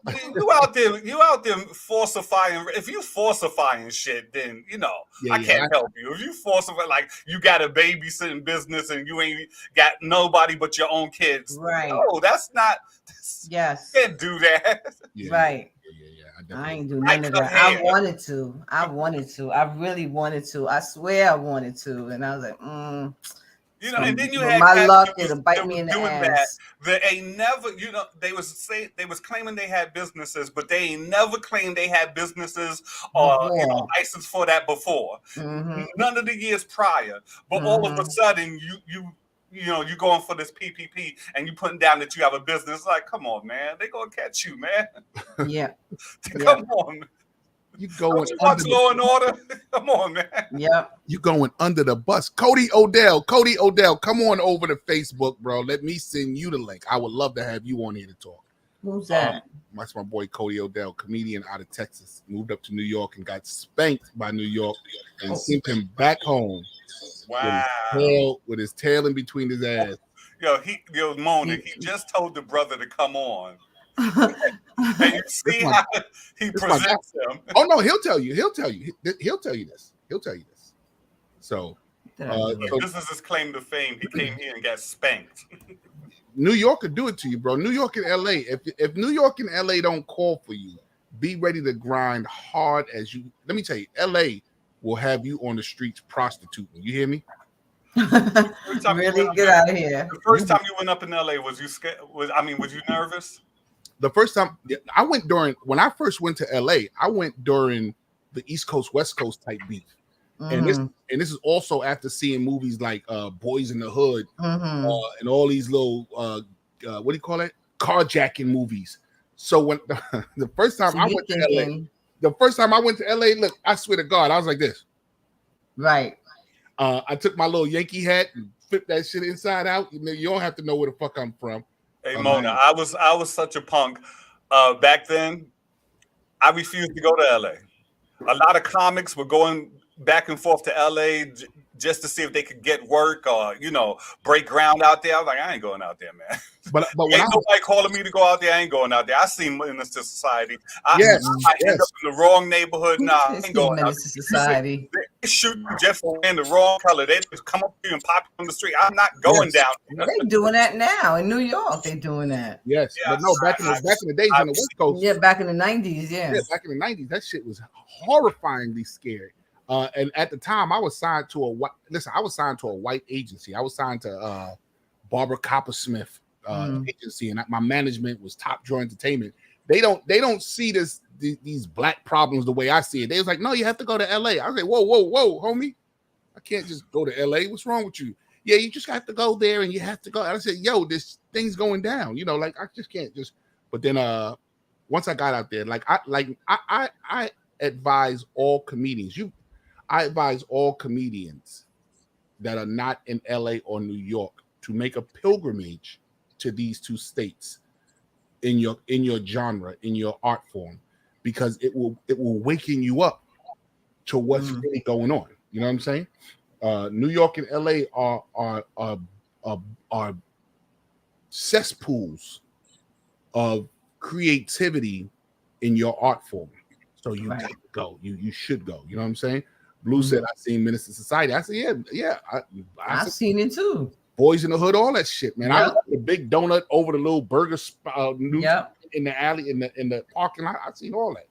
Rain, I refused. They was going. People was offering. Yo, you want to go with us, man? We all can stay in the hotel. No, I'm not doing it. Well, but it's LA. It's Hollywood. We get some work. Nope, not doing it. I was getting all my work on the East Coast and in Canada. I was not going to LA. Nope, not going to the West Coast. But then you did end up. So wait, was the first time you end up going with Herm the first time you end up going? Yo, for real, B. My first time to the West Coast was with Wifey. Wow. That's my first time. But no, I'm not talking about with your wife. I'm talking about to go for comedy. To go for comedy? Like when you went to LA with Herm. Oh yeah, that was my first time to go to LA for comedy. Wow. That was my first time. You know, you need to be out there next week with me. You need to see how as long as I've been out doing comedy, going all over, that was my first time to LA. Yo, you need to come out next week when I'm there, because let me tell you something, and I thank all you guys that do this, man. Please, I don't want y'all to think that I don't see this as something great. What up, Simon? Coming to get you right now. When I go out of town, the love that people show me has me saying to myself, "Hey, yo, bro." Like when people see me, they go, "Oh shit, yo, JP." Oh, and they tell people, "Yo, this is JP." And one time I had my wife with me, bro, and the love that people was giving me, I was sitting there like I was like, "Yo, Jay, like you really did put this work in." So every time I go to LA, it's almost like a red carpet. Like people just pull out the red carpet for me to come through, and I appreciate each and every one of you guys that do that, man. Thank you so much. Here in New York, I'm just too close to it to recognize what I've done. But when I step back and people tell me what I've done, now I begin to feel it. You know what I'm saying? And LA is one of those cities. I'm there next week. I'm there the 27th through July 5th. I'm in numerous clubs. I'm in all the major clubs. I'm in the Comedy Room. I'm at I'm in the Laugh Factory. I'm at the Comedy Union. I'm at all the spots that make a difference. So make sure you check me out on my Instagram, JP Justice Laughs. And if you're out in LA, come check me out. I'm coming over there and serving these here laughters. This could be my last time. I'm 50 years old. You know what I'm saying? Like how many times do I plan to go over there at 50? You know what I mean? Why would you say that? What do you mean? Why would I say that? First off, you already know how I feel about life. Come on. That's true. Right. So if I'm telling you I'm giving myself a realistic number or a realistic task in my life, how are you still surprised? You know what I'm saying? Hey, Blue, how long do I want to be here for? Come on, spit that number out. 70. 70, and I'm good. Stick a fork in it, brother. You hear me? I don't want to be Joe Biden out here. Wow. I don't want to be Joe Biden. What a deal. What a deal. I see my man Aristide and everybody. What's going on? Entice. I see you out here. I see you out here. Hey, yo, I'm addicted to something, people. What's your latest addiction? 50 is the new 40. No, it ain't. 50 is 50. Right. Right. I hate people that go 50 is the new 30. 30 is the new 10. No. 30 is the new 10. 50 is 50. How well have you preserved yourself is how well you have preserved yourself. But 50 is 50. I like that. Hey, King Simon, I sent you the link. The numerator. I got a new addiction. Are you addicted to anything? He said, come on, D Block. He said, come on. Nah, 50 is 50, bro. Don't take my 10 years away. Because the wisdom that I've gotten in 50, from 40 to 50, is incredible. And my daughter just graduated. I'm not going back to no 40. You crazy? Lately, I've been binging on donuts. There's this one donut shop I go to, Sesame Donuts. Well, why are you saying lately, bro? You've been binging for donuts now for about the top of the year. Like every time I tell you, I wasn't the top of the year. Nah, I just found this place. I just found this place a few months ago. Yeah, like since I've been driving. Yeah, I know, because one time you was like this, hey, yo, these donuts, yo. As a matter of fact, I think I called you when I first found it. I think I called you. Right, that's what I'm saying. Oh, like, shit. No, these donuts is good though. Oh shit, hold on, somebody's at the door, goddamn it. Okay. We got company. We got company. Okay. Get it right away. Hold it, I'm coming now. Put my pants on. Ring this doorbell. Who is it? Who is it? Damn it. Don't be ringing that bell like that. Ring that goddamn bell like you lost your mind. Don't you ring that goddamn bell no more. Gentlemen, it's the numerator. It's the numerator himself. What's up? What's up, family? Hey, King Simon. Simon. King Simon. Before we even jump into a conversation, I gotta say this. Yo. Today I was gonna complain about my life. And in my complaint post, right? In my complaint post that I was gonna post, I said, and I can't work for nobody. And I put 1111, then I put in parentheses, thank you, King Simon. Yes, sir. Yo, just to let you know that I pay attention to what you say. Yes, sir.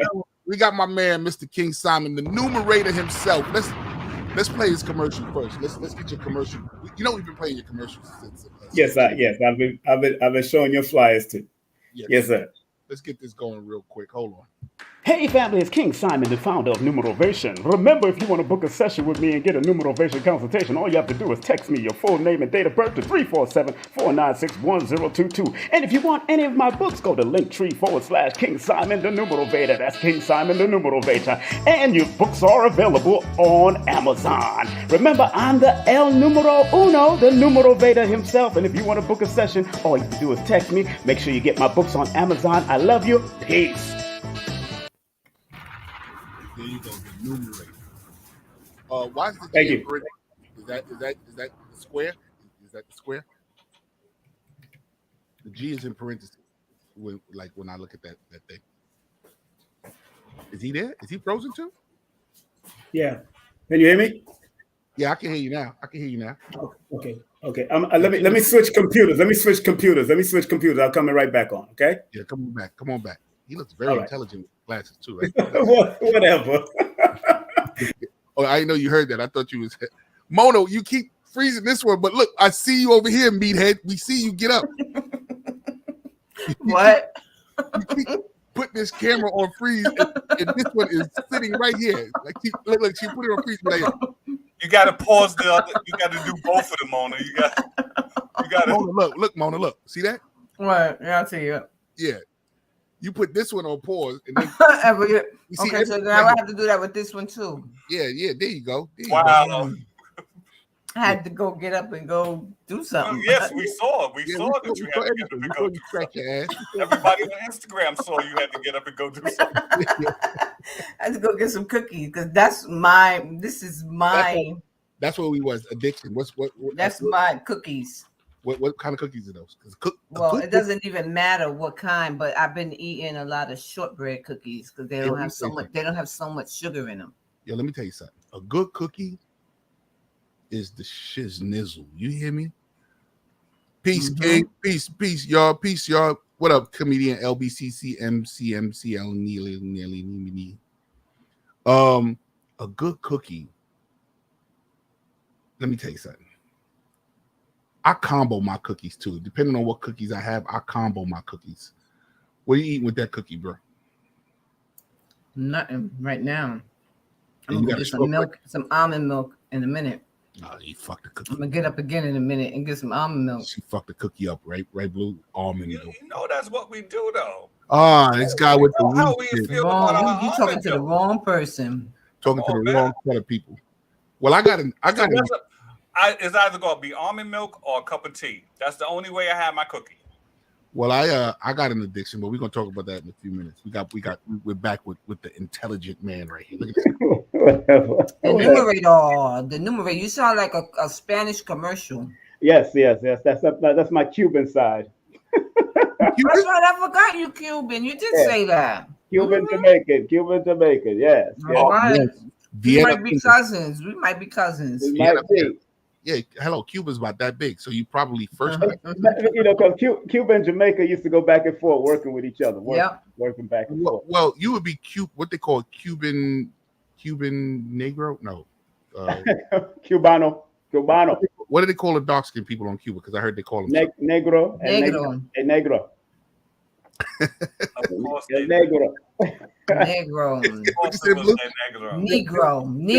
Negro. The original people of Cuba. Let's be straight. Okay.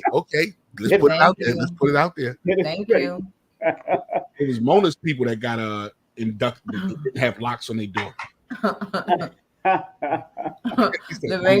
That's my brother. So let's jump into this, man. First off, the numerator. You see, I don't know if y'all see that picture. That's my grandmother.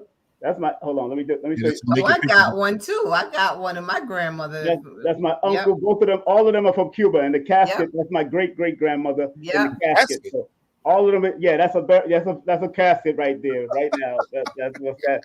Yeah. Why do people do that? I don't know why they did it, but I'm glad I still have these pictures. Everybody's passed on, I'm glad I still have these pictures. You know. Well, let's jump into this, man. The numerator. First off, what is that? Explain it to us. What is the numerator? Well, first of all, let me thank y'all and congratulations for the platforms that you're on. That's why I called you immediately about advertising, because I like to see people grow, and I've been watching y'all doing y'all thing, and I'm not a hater. I want to see y'all grow and do what you do, man. And first off, I gotta let you know you're part of my inspiration in radio, because you've been doing radio. Yes, I remember you on WLIB and WWRL, WLIB, BLS. Right. So, and I used to always hear you talk about it. So that was inspirational. I remember you and Monty talking about it. So when I would hear that kind of stuff, guys like you are inspiration to me to wanting to do radio. So you say congratulate us. What I'm saying is thank you for being an inspiration that makes me want to do this kind of stuff. You know what I'm saying? So thank you. Drop bomb for me. Thank you. I gotta thank people like Monty and the late great Frankie Crocker and all the greats, man. All the great ones that I learned from. I learned from them. So Gary Bird also. And Felipe Luciano. Bob Slade. Bob Law. All those guys. So now explain to us what the numerator is. That's what I want to get into. The numerator. It's numero veta. It's two words. Right, numero veta. You roll it. You can roll it. She got that Latino twist. You got numero veta. Numero veta or numerovation. It's two words that I actually got put into the lexicon dictionary recently. I was able to submit it, and it's going to be appearing probably in the next 5 years. But that's how they do it. Every 5 to 10 years, they put different words in. So that's dope. And its meaning. And anybody could do it. It's just they got to make sure you have a meaning, have the whole form and everything in order. And a doctor friend helped me to do that. So big up to her, Dr. Angela. Don't tell me that, because I'm going to start submitting. Well, right. Me too. I got a few words I want to add to the dictionary. Hey, look. No, hey, Blue. Hey, what's up, Blue? How you been, man? What's good, you know who Blue is, right? I remember Blue.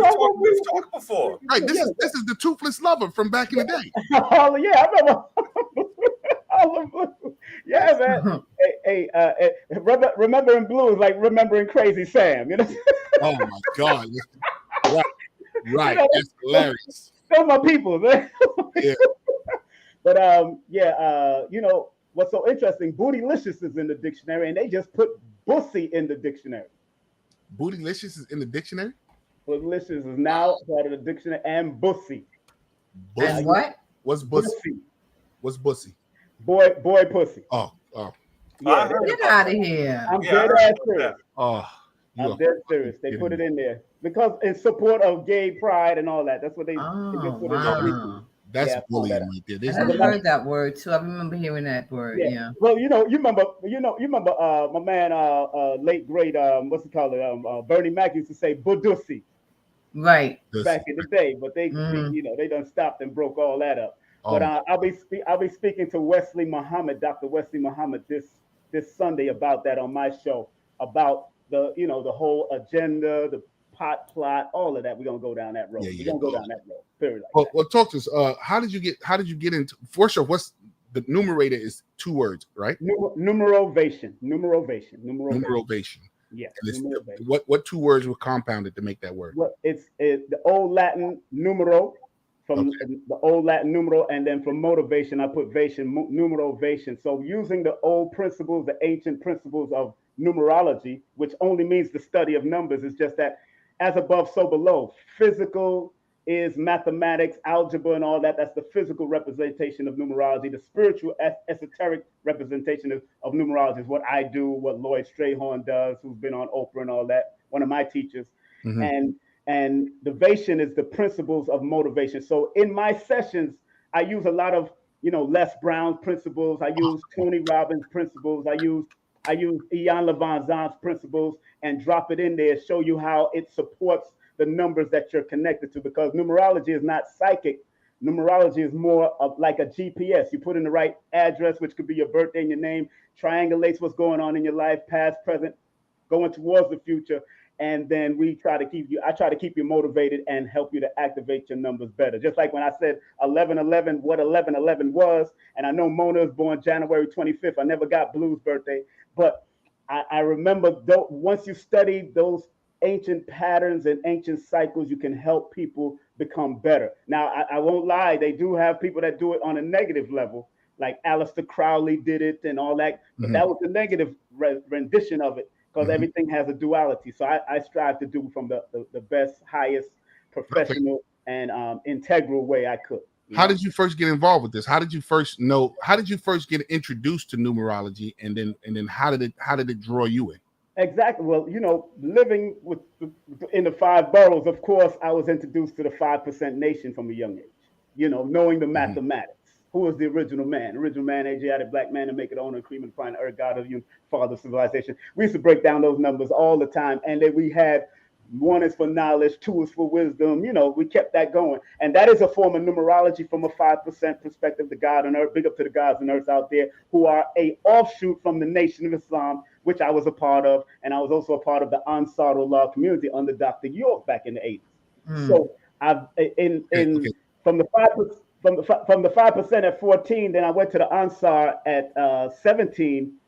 He taught us the Arabic and the Hebrew form of what they might call divination today. But remember, the word divination is only 2 words, divine nation. All of us that come through God or come from God are part of this divine nation. We just need to acknowledge it and use it to our benefit. And ignite it. And then they call it divination and made it negative. So over the years, just to control us, because religion, especially Europeans that try to control us, because they study. People don't realize. Oh, yeah. Hitler was a profound astrologer. People don't know that. They don't study that history. They don't know that, most of the presidents, Reagan and all of them, was into astrology and numerology and all these different, because remember, if you're a superpower, you want to study all the powers in the world so you can stay in power. One of the first ladies used to have her I can't remember which one it was. I want to say Roosevelt's wife. But Nancy Reagan is well known for it. Well, Nancy, I knew it was one of them. Yeah, that Nancy Reagan wouldn't move without her astrologer and numerologist telling them how the day was going to play out. That's right. Every day. Even J.P. Morgan, he says there was an old quote by J.P. Morgan that says that I can't remember, but it's in reference to astrology and numerology don't make millionaires, they make billionaires. This is that's one of the quotes. It's paraphrasing now, but I know it's one of that's how it was. That's what it was said but it's paraphrased. I couldn't remember the full quote. So what brought you what made you starting to wanted to teach it or recite it? I don't know how to say this right. I mean, do the consultation and learn it for myself. Yeah. Well, my grandmother, who was her birthday just passed recently, was she would have been 105 years old. She was born June 22nd. But all of us, we all, at a certain age, we all remember that our parents or grandparents used to have a box full of cards that they used to send out to everybody for their birthday, Christmas. They had these big ass cards. And my grandmother always recalled everybody, even in her job, family, made sure we put the cards in the mail. So I always thought about why is she always sending out these mails and sending me to the mailbox to mail out these things, that how important a date was and how important a birthday was or Christmas was or Hanukkah was and all that. So it always, always pulled me in and like, Grandma, why are you sending cards out? Because, and she always used to say, because people really respect their birth and respect their holidays. And she always remind me of that and how important, because I can remember your birthday faster than I remember your name. And people still say, yo, you remember my birthday? Yeah. Because you better than me, because I need to get the shit tattooed on my arm. I still ask my wife, your birthday is this week? And you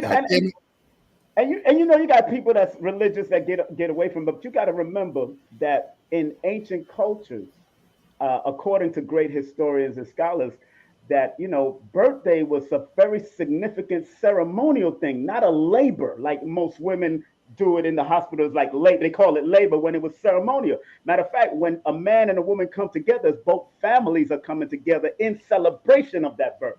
Because when a woman is pregnant, the man and woman is also pregnant at that point. Well, I'm pregnant now. Listen, I'm not talking about that's crazy it's crazy that you say that, because when my wife had both of our daughters in the hospital, right, the entire family was there. Oh, that's how it's supposed to be. The entire family. Big up to your wife, because I met her at Cake Man Ravens thing years ago. Yeah. Oh, my wife. Yeah. Amazing. So okay, here we go. This is the part that you've read my numbers before, and my numbers are scary to people. Yeah. But you don't know Blue. You don't know Blue. Look at Blue. Hey, Blue, you there? Are you frozen too? Like, are you with us, Blue? I'm right here, bro. I'm right here. So you've read me and Mona's So numbers. you read off the birthday. Yeah, I do the birthday. Now, I'm not an astrologist. I'm more dealing with numbers, because I can go anywhere in the world and do numbers. Anywhere in the world and do numbers. People are a little skeptical more about astrology, but numbers don't lie. People lie to themselves. Come on, say it again, bro. Numbers don't lie. People lie to, especially natural. I'm not talking about statistic where people can add on thousands of people and take away 1,000. I'm talking about natural patterns and cycles and seasons. All right, so here we go. The moment of truth. The moment of truth. Get down with Blue. Hey, Blue, when's your birthday? 3/15. Oh, that's March Mona. 15th. Well, one thing about people born on the 15th, they attract people that need healing and help a lot, and people come to them for counseling, especially a family. They come to them for counseling a lot because y'all bring a balanced perspective. And I watched you, the way you talk sometimes, and I see how you can bring balance. And I watched it. I didn't know you was born on the 15th, but people connected to the number 6, 15th, and 24th of the month are the ones that are very usually good, beautiful spirits, ones that bring balance to their family, love their family, but also needed to heal from whatever family trauma happened in the past. So it's always good for a person born on the 15th to forgive, let go, and grow. Forgive, let go, because forgiveness is the highest form of healing. So whatever happened on your mom's side or your dad's side, forgive that, because that's the only way that you can grow. If you've already done it, beautiful. No, that's what he always preaches. He always preaches that, and he is the balance. I'm fire, he's ice. Yeah.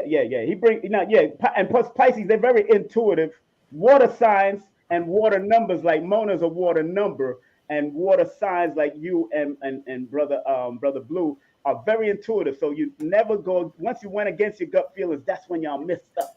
Y'all always gotta go with your gut feeling, because your spiritual intuitive powers never lied to you.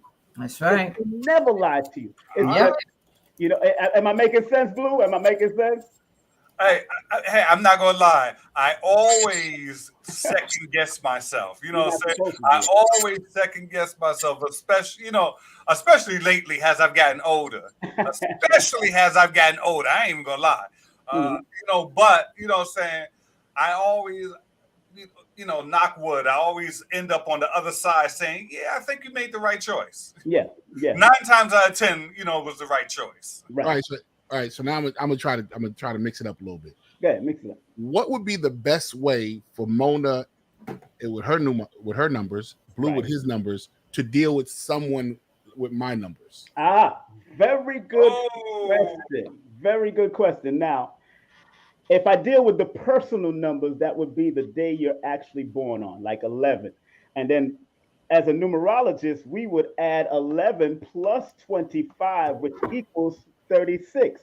Now, 36 equals 9, which deals with creativity. In order for y'all to expand, y'all got to be creative, but you also have to be clear with your communication with each other.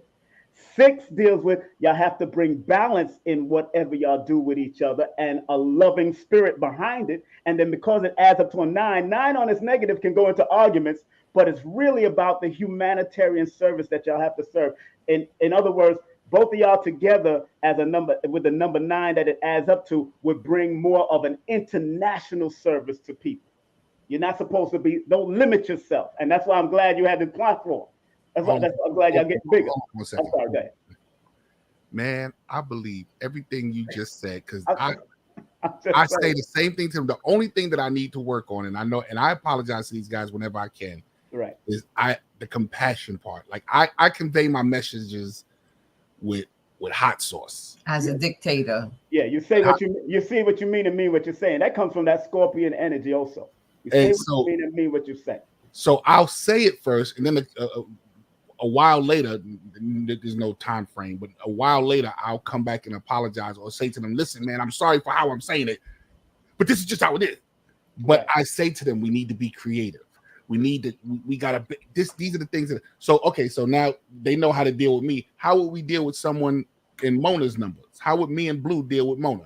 Well, what I just did now is added all your numbers together, all your personal numbers together, which is the day you were born. It adds up to 51, which is a 6. So I know that this is a loving panel. That's one thing. 5 and 1 equals 6, and that deals with balance, being truthful with each other. How you know it's 56? How you know we? What did you say we were? I'm 11. Remember, if you add 11 plus 25 plus 15, that equals 51. Okay. I just want to know how you got to that number. I was like, wait a minute. Because I'm looking at the personal numbers, because that's a personality number. The day you're born on reflects your personalities that y'all attract and that you'll put out there. So when I add it all together, so I can make it work or see the negative and the positive from it when I do sessions, I really stopped doing compatibility sessions because I found that the men weren't serious. The women are serious, but the men weren't serious. And I can pull out a lot of bullshit out of people's numbers.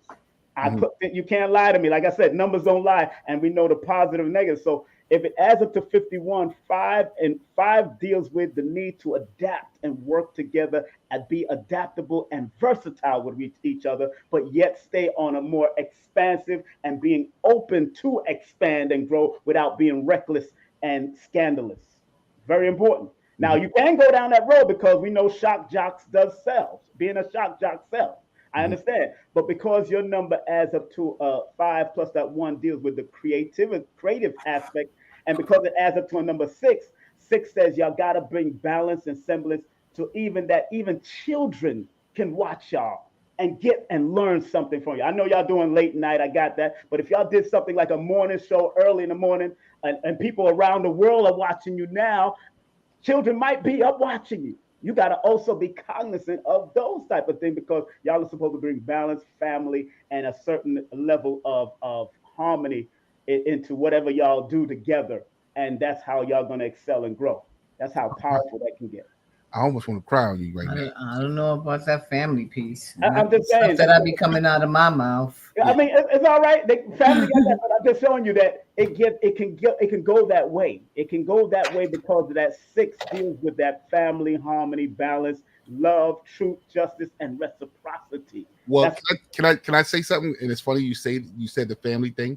Yeah. I didn't even tell them this yet. So today I was on the phone talking with our boy Ike Buzz. And Ike Buzz was laughing at the fact that he said, hey, yo, why are y'all starting the Monday off with a best of? That should be like a Friday thing. He said, what y'all should do is do something offline and submit that for your Sunday night show, but make it so that everybody can watch it. Buzz just said that to me maybe 5-6 hours ago. Wow. And then he just turned around and said that just now. And I'm like this, hey, this is confirmation.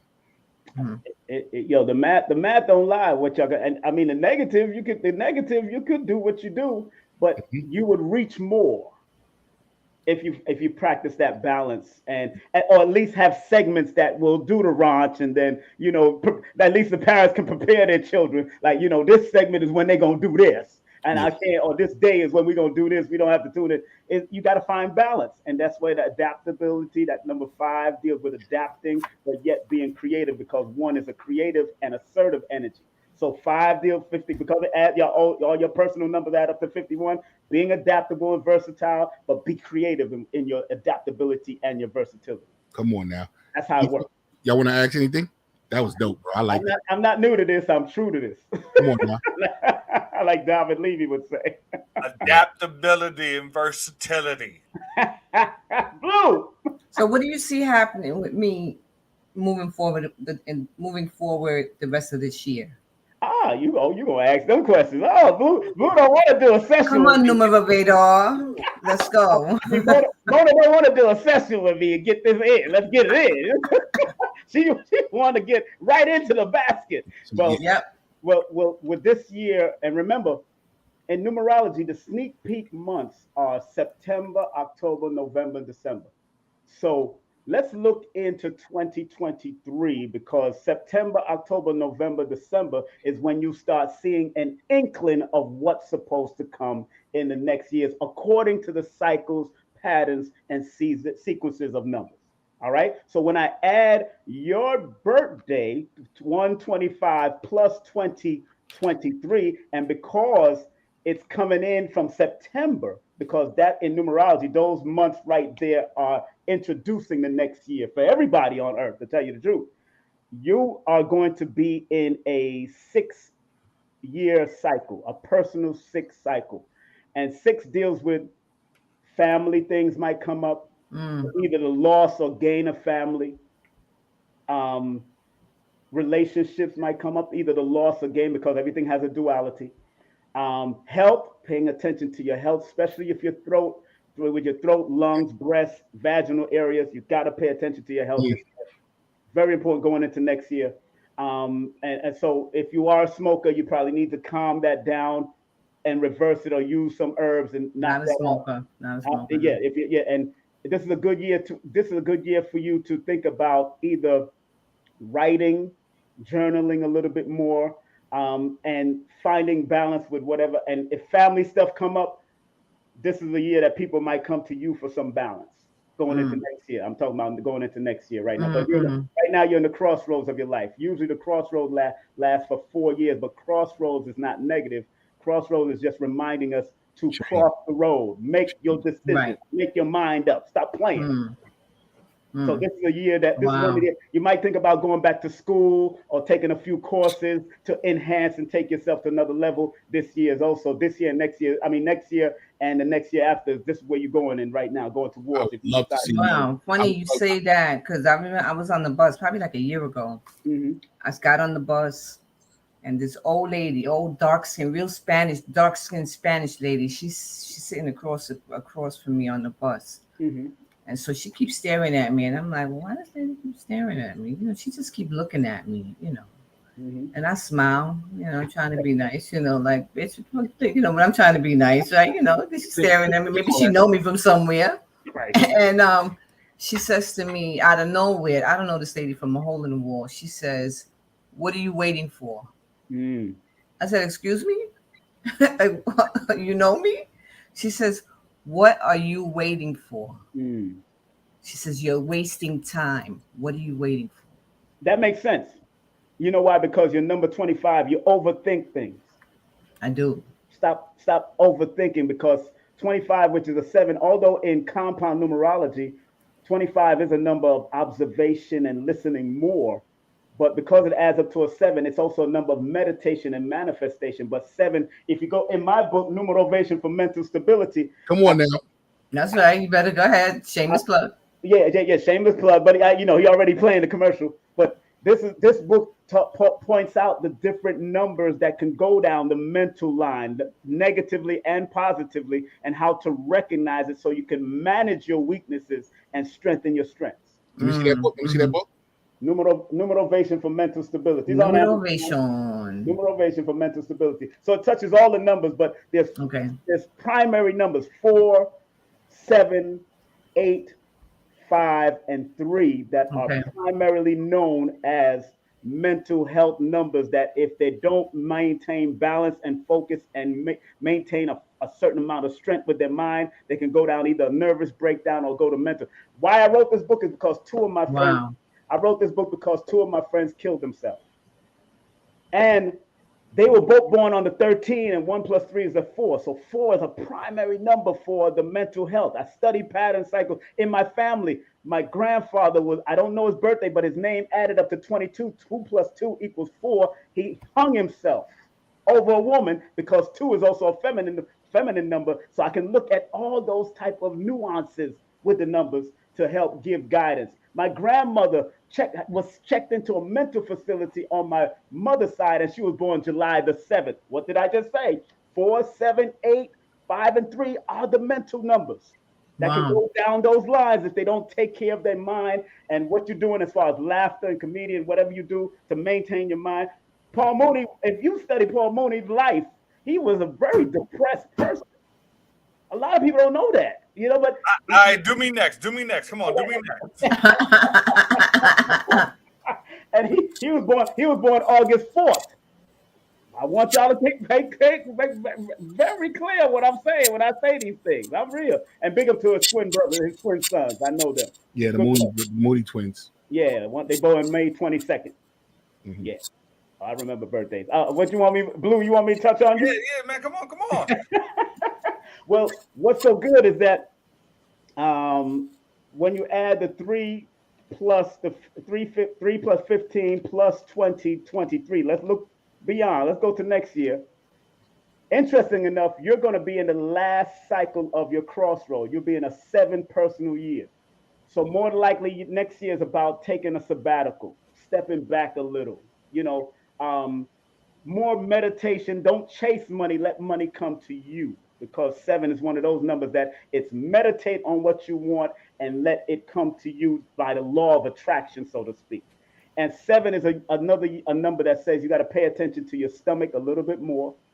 You got especially next year, paying attention to your stomach and paying attention to your mind. Don't let people get on your nerves. Don't let people irk you. Always be willing to maintain this by listening to motivational speakers and maintaining. And in what happened? Because JP be irking the shit out of both of us. But y'all working together, so I got that. You know what it is with JP. Everybody know what JP does. You know what I'm saying? But also, also this next year is a good year for you to travel overseas more. Also doing some research on wherever you might want to go. You could relocate or buy some property next year. It was also very good for you. A good cycle year for you to do that also. And stay and just make sure if you're going to buy property or buy something, because first of all, the number 6, because it's an earth number, 15 = 6 is an earth number. You're supposed to deal with the earth. Like you should have plants in your house or deal with a little garden. Why you tell this cannabis dude that? I'm just saying that's what go out and buy a whole acre worth of weed land. Hey, if you're gonna make some money like Tyson do it. You know what I'm saying? Oh. Because you and Tyson have similar numbers. Just because he's born June the 30th, but look at your number. You're born the March the 3rd month, 15, which is a 6. He's born the 6th month, which is the 30th, which is the 3. Again, we're looking at two of the same energies as far as dealing with the month and day. But I'm saying, you would do well in that business also, cannabis business. You should invest in it. Wow. Why you even tell this dude that, bro? Hey, Tyson did it, and he's making millions. You got Urkel doing it. Come on now.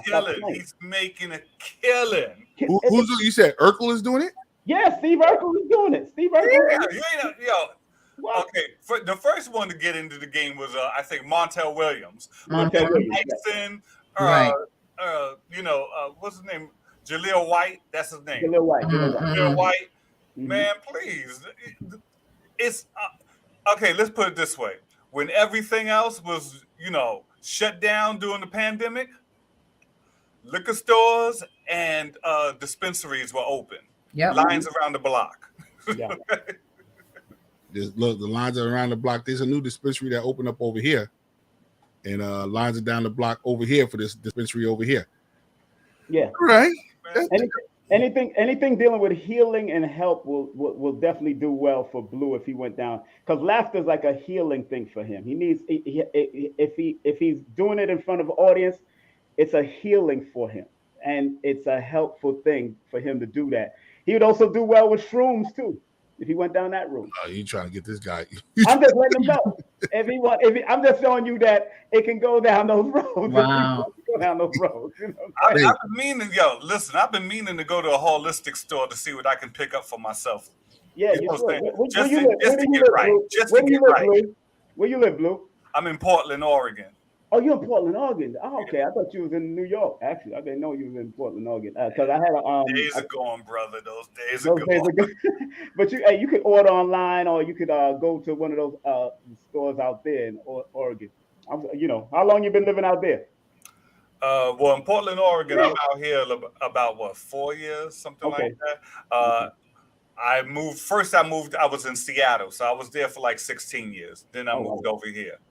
Right. It's been like 4 or 5 years, and so that's what's up. Okay. I'm out here in the suburbs. You're doing your thing. That's Ain't it. nothing going on. Do you have a garden? I didn't even tell y'all we had a murder. There was a murder. Woo! There was a murder. They found it in the trail. They found a murder in the trail. They found a person. They found a person murdered at the trail. In the trail. And you still living out there. Listen, white folks. Yeah, I live in Georgia now. I'm in Stone Mountain. Yeah, hold on. This shows you can happen anywhere, because we out here, you know what I'm saying, and it is very suburban. A matter of fact, hold up. Okay, so a few blocks away, there was the murder by the trail, but also across the street from my sister, who's rich. Oh yeah, I saw this. That's the weed. That's the weed. Exactly. Do it again. Yeah, I saw that. I'm feeling beautiful. I love it.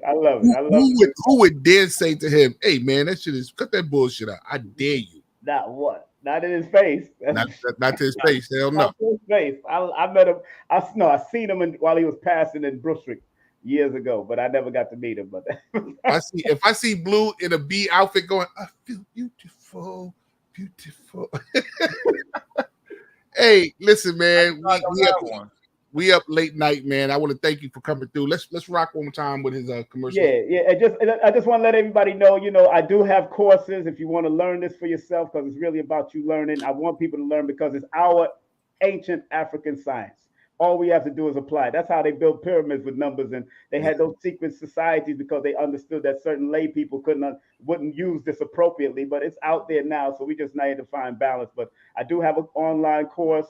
I'm also on Udemy. I have an introductory course on Udemy, udemy.com, numerovation, holistic numerovation. So if you want to take my courses or take the 8-hour course, if you want to learn for yourself, I got an 8-hour pre-recorded course, man. You pay for it. It's yours to watch and study. I got books, bibliography, all of that stuff to drop it for you. So that's what I do. People said that I should be on, People said I should be on Udemy. I downloaded that as well. But you should, man. You should. Any one of y'all could teach a class on Udemy. It's just, how you present it, and if the video looks good, that's how they got certain stats. They want certain things done. I had a professional help me out, so it was good.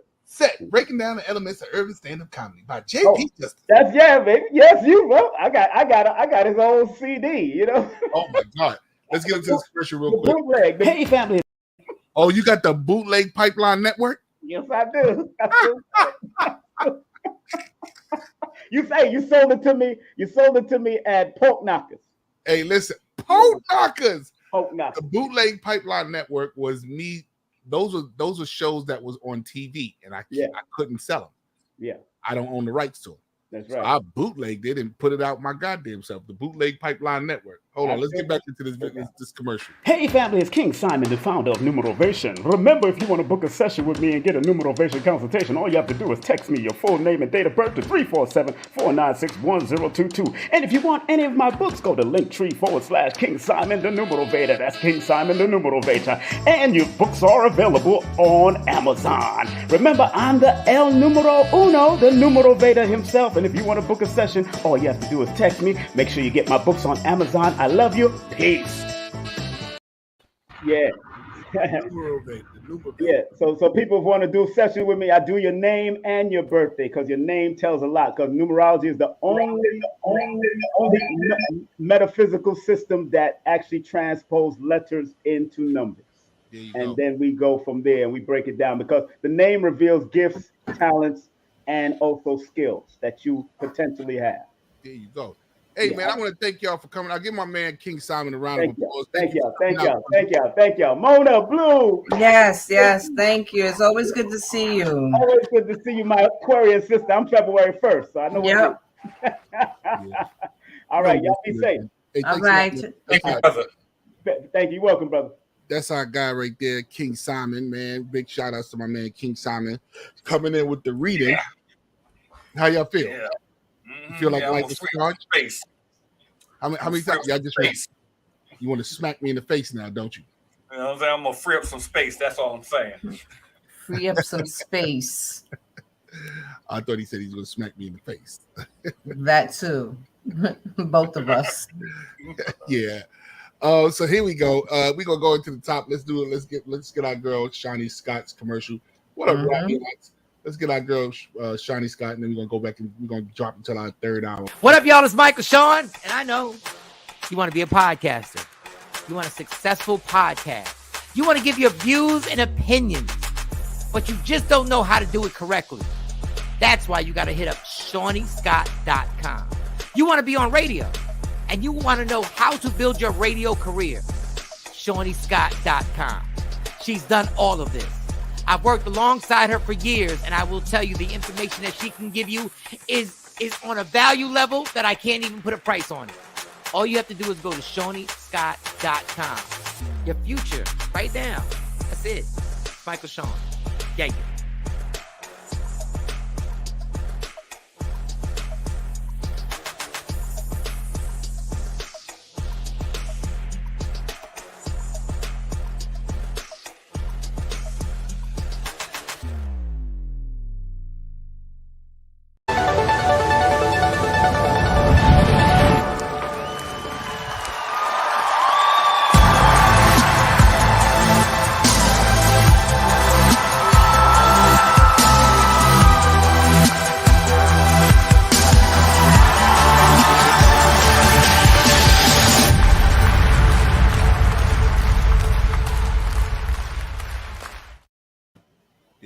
There you go, our girl Shawnee Scott. I spoke to her today, and I found a new level. I have a new level of respect for Shawnee. She is really out there grinding, man. Big shout out to my girl Shawnee Scott. She is trying to put together her dream. She's trying to put together her dream as well as living her regular life and really grinding. Right. Today when we spoke briefly, and she didn't even know she was saying it. I don't know if she recognized that she was telling me these things, but as she was telling me certain things, I was going, wow. Wow. Like, it ain't just hard for me, it's hard for everybody. And she's grinding just as hard as the next person. You know what I'm saying? So big shout out to my girl, Miss Shawnee Scott. You the woman. Thank you once again, Media Room 360, for giving me the shot on doing this. Top of the hour, man. I wanted to talk about what was it? Like, what are you addicted to? You said cookies. He said, what did Blue say? Cookies. No, Blue said what? I don't remember what he said. I got an addiction, man. Yeah. Weed. Well, He's addicted to weed. You're addicted to weed. You know how they say cannabis. Cannabis. TCQR TPC. All the letters of the alphabet. Yeah, all of that. I got an addiction, man. What? I gotta come clean. What is it? Korean barbecue. You have a food addiction. Oh, right. He said donuts. He said donuts. No, not any food. Like, I'm not. It's not any. It's not any food. Certain foods are good, but right now I'm addicted to Korean barbecue. You buy it already made, or you make it yourself? Well, I'm learning how to make it so I can stop giving these Chinese people. You know you eating cat, rat, and dog when you buying that stuff. Yeah, well, listen, there's probably a lot worse in pussies that you eat. So listen, I'm not here. I don't mind whatever you've been doing, Chinese people, Asian people. It's been working. I'm not here for the mind. Oh, that's funny. Right. So listen, if I'm eating cat, rat, dog, and y'all putting that Korean barbecue on it, guess what? You ever see the videos overseas? Yes. On YouTube. Yes. Of course I have. I seen the same videos. And that's when I stopped. Like chicken. And that's Mona, they'll make a rat look just like chicken. I seen the video too. And when I saw that video, I stopped eating Chinese food. Listen, I seen another video about a farmer in the Midwest whose chicken was about as big as me. And this motherfucker was in the clucking house just with weights doing this shit right here. Lifting weights. So the food is fucked up all over. Yeah. So which kind of tasty food are you going to eat? You can't eat tofu. That's going to give you cancer. Proteins. You can't eat the soy. The soy going to give men titties. So, listen, you damned if you do, you damned if you don't. Right. So you can't scare me with your scare tactics about food. Listen. Try to find the best for you. Yeah. The rat will probably have less sodium than the chicken. Yeah, right. There you go. Listen. Hey, Robbie. What's up, Robbie? Robbie on said, can we deliver JP from the meat? I'm going to eat meat, pause, till the day I die. I'm going to die with a hoagie in my hand like this. Exactly. I'm going to have a hoagie in my motherfucking hand. But let me tell you, I'm addicted to the garlic, the honey garlic sauce that they put on this honey garlic sauce. And you can make that yourself. I'm glad you said that. Watch this.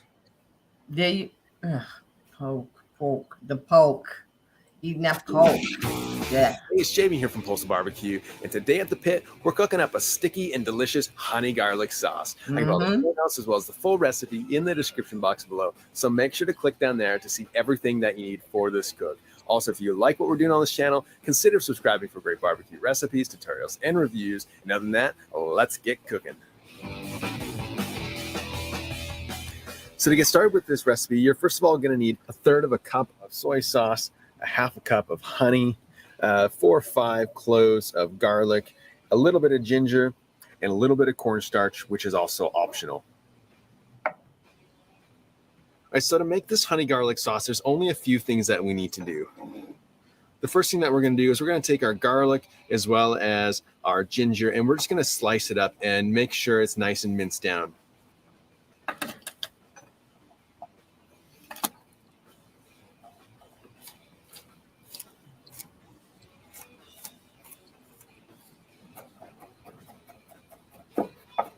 Yeah, look at that. Beautiful. So once you have your garlic all minced, you just take some of your ginger. We're just going to take some slices from the outsides because the center is just basically a core, and we don't want that in our sauce. So we're going to be mincing up just over a teaspoon of ginger. His finger come off. So once you have your garlic and your ginger mixed up, it's now time to create your sauce. Okay, so the first thing that we're going to do is take our soy sauce and just pour that in to a saucepan. Once that's in there, you're going to take your ginger and place that in as well. Then after your ginger, you're going to take your garlic and also place that in there. Yeah, look at that. So what we're going to do now is just allow our garlic and ginger to cook down a little bit in that soy sauce. I'm going to make this tomorrow. I know you are. So you can see that our sauce is beginning to boil a little bit, and the aromas of the garlic and the ginger and that soy are all coming together. Come on, and it's smelling really, really nice. I could smell it from here. So once it's been simmering for a few minutes, the next thing you're going to take is your honey, and we're just going to pour that into that soy, ginger, garlic sauce.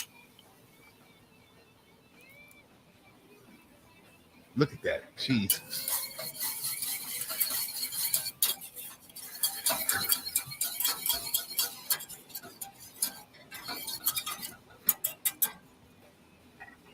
So it's at this point that you're going to want to give it a little bit of a taste because we are using a lot of strong, bold flavors. You really want to blend it to your taste. And so if that means adding a little more garlic or making it a little bit sweeter by adding a little more honey, go for it. It's your sauce. Adjust it to your flavors so that you can enjoy it to its fullest. All right, so our sauce tastes really good.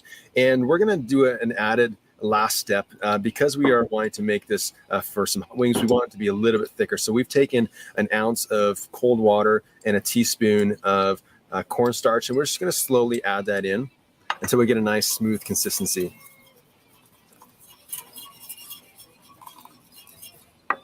Did he really have to split it up? Okay, so we've added our cornstarch, and as you can see, it still is a little bit thin, but we know that as it cools, it will thicken up and form that perfect consistency that we're looking for. So once that's done, take it off the heat and pour it into a bowl. Oh, look at that. Look at that shit. Look at that. Mm-hmm.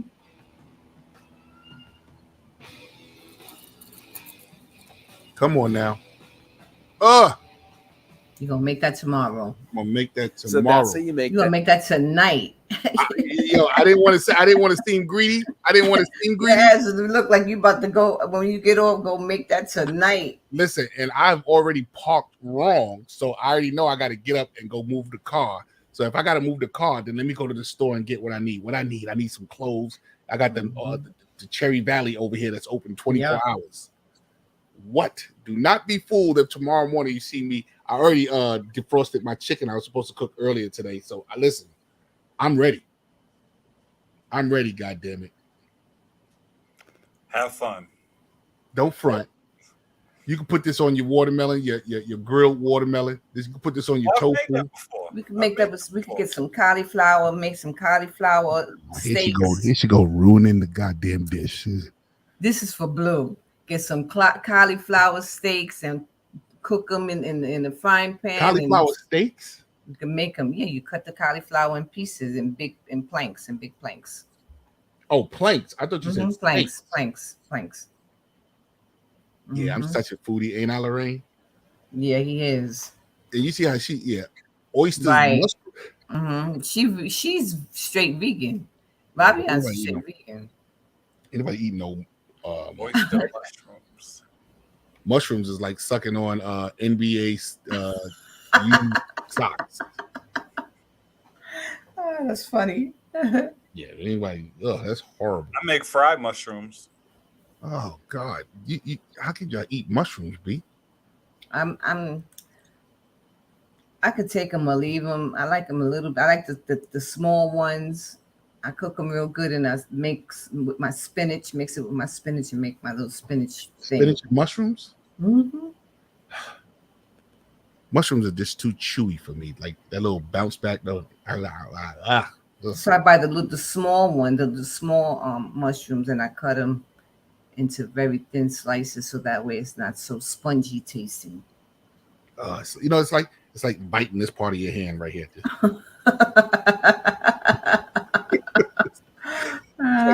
Necessary part of your hand. What's going on, Bucklard out? Yeah, Ravians, I'm sorry. I can't do that. I'm gonna make some food for you so you can stop fronting on veggies and fruits and meals. Listen, I will definitely eat. I'm not saying that I won't eat it, but I bet you'll throw that veggie stuff in front of me and it'll be right next to some pork chops. It'll be right next to a good old steak. I'm not saying I don't eat veggies and fruits and stuff, but it will be next to a steak and it will be next to some pork chops or some chicken or something like that. How long can you go without meat? Whoa, wow. Jesus, you ain't gonna say pause behind that? You just gonna throw that shit out there like that, bro? You just gonna say, how long can I go without meat? Pause. Let me see. Like it's not that I need to eat carnivorous. I'm just asking. How long do you think you could go without Robbie said you can go forever. I mean, yeah, hey, maybe a few hours. Hey, whatever, Breakfast meat tastes good. Sausage and bacon. I put sausage and bacon together with potatoes and stuff. How about that? Sausage and bacon with potatoes. I had that this morning. Was with a fried egg, bro. I actually I could see it. Yeah, I can see it too. And No, it's more not with the fried egg. the fried egg is the part that makes it even better because the egg balances everything out. Hold on, What? what'd you say? What'd you say? The egg balances everything out. No, I'm saying you have something savory I have something and something savory. and something sweet on the same plate. What's savory? I don't know what savory. I mean, what's sweet? What'd you say the menu was? What's going on with you? I'm talking about sausage and bacon, and where you get sweet from? Well, I thought I heard something like pancakes or French toast. I'm sorry. No, you I did was not. imagining it. You was imagining that shit. Yeah. I haven't had French toast in a minute, and I'm a French toast fanatic. I can have pancakes only at a certain time. I can't really fuck with pancakes. Yeah. Pancakes are okay. But Yeah, I can't. My mother traumatized me with pancakes. Like she was broke. She could never cook pancake. They were never cooked all the way through. And then here she is. You're gonna sit there and eat that whole pancake. You ain't getting up until you eat. Oh, you know how black folks is. You're gonna sit there until you eat all that food. And I'm sitting there with with a piece of half cooked pancake, like because I gotta eat it. I don't really eat pancakes like that. I don't like them like that. Well, I was traumatized because I just don't like pancakes. Kids like pancakes, but my mother, we was poor. You know what else tastes good too? Korean corn dog. It's Korean. I love pancakes. You do? Oh, when I was young, oh my god, pancakes. That was a pancakes delicacy. are good when they're cooked all the way through. When they're cooked all the way. Yours weren't good. You would gain half pancake, half dough, half pancake. Oh my god. Oh, I got something for y'all. Hold on, I got something for y'all. Mona got to sneak and go finish cooking the pancake. No, I was little. I'm talking about I'm like 5 or 6 years old. I still remember that shit really traumatized me. Did she ever get better? Oh, my figure it out. Oh. You had waffles for dinner and you had waffles for breakfast. So we're gonna eat something else. No. Why? I can't stop. Why can I just stop dreaming about waffles? No. I don't know. Poor baby. She can't stop thinking about waffles. Ridiculous, baby girl. Do you need a nap? Poor baby. I just can't stop thinking about waffles. Poor baby. Poor baby. She just can't stop thinking about it. She can't stop thinking about waffles. She can't stop thinking about waffles. You what? I just can't stop thinking about waffles. Poor baby. Oh. All right, that was funny. Kids are funny. Kids are something else. She said, I just can't stop thinking about waffles. My favorite meme about little kids is the one with the little boy, Korean glizzy. Who's that? You know the glizzy is? The glizzy is like a hot dog. Hot dog, right? Hot dog, Korean glizzy. She said Korean glizzy. Listen, Linda. It's actually Korean. That's the one, Linda. Listen, Linda. Listen, Linda. Listen to me, Linda. Linda. Hilarious. Listen, Linda. Oh, listen, that little boy, he learned that shit somewhere too. He learned that. That wasn't no. He heard somebody else tell Linda to chill the fuck out. Right. And he was like this. Listen, Linda. At this house we don't do it like this. Linda. Listen, Linda. Probably Word, Devin was I looked scary. him up. I looked him up recently. He's about now 12 years old now. He's Probably regret the fuck out of that little video. that video is forever everywhere. There you go. What up, Rondell? Listen to me. Like I do this all the time. If I go out at the house with the door, Matthew has his toys, and then Matthew has all his toys. Okay, but I have to yell at you guys. Okay, Linda, listen. Linda, listen. Okay, what? Like everything they do at this house, you can't trust everything at Grandma's house. Okay. Okay, then what? Then you're not listening to me. You're not listening to me. I asked you not to do something. Linda, but listen to me. Look at if we do something, if you get that bird thing off, you're gonna break it.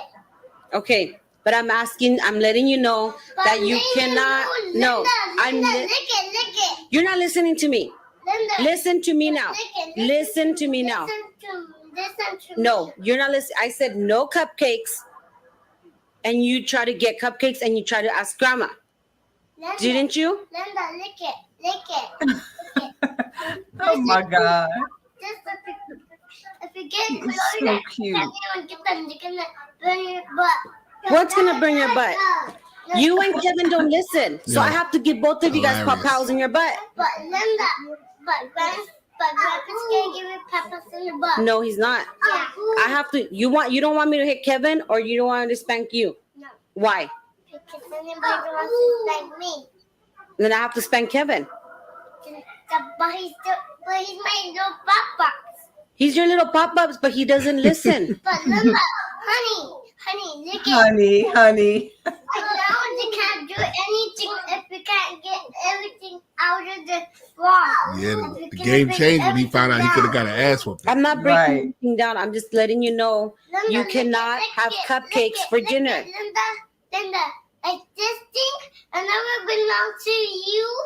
Anything, It doesn't belong you to can you. get anything and anything.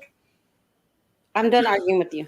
I'm not making it. You need to listen to the things that I say because I'm the mom and I'm the Linda, adult. listen to me. All the time to get them this thing. Would this have lasted? Can't even long get in your- his Would this have no. lasted long in your house like this? Could you have At said, all. listen? Could you have At said, all. "Listen, Linda," that many times to your mother? No. First off, you ain't calling your mother. You ain't Mom. calling your mother. I'm not calling my mother Isabel. My mother's name is Isabel. My mother's name is Josephine. Listen, Josephine. Listen. Right. Listen, Isabel. Listen. What? No. My name is not Isabel to you. You ever? She said, "Hell no." I used to call my parents by their first name. It's that bougie shit. You live over in the East Yeah, Coast, hold on, on the no. West Hold Coast. on. You Let me straight tell in the her. West Coast. What are you talking about? We lived over there. We lived in Harlem in the Bronx. And your mother let you call her by her name? It was a stepmother. No. I'm talking about my real moms. You know. Black Talking about mamas my real ain't going for that. Is your mother No. white? What is she, No, white my or mom, is she? my mom was black. That's When I exactly was- what I said, Buzz. You can tell he mimicked somebody. That's somebody he's mimicking somebody. Mhm. Yeah. Yo, what was the surprise beating you ever got for? You ever got a surprise beating No. or a surprise popped in your mouth? Probably got popped in my mouth. My mother, probably got popped in my mouth once or twice. Lorraine said that's why you was And toothless. hilarious. Yo, let me tell you something.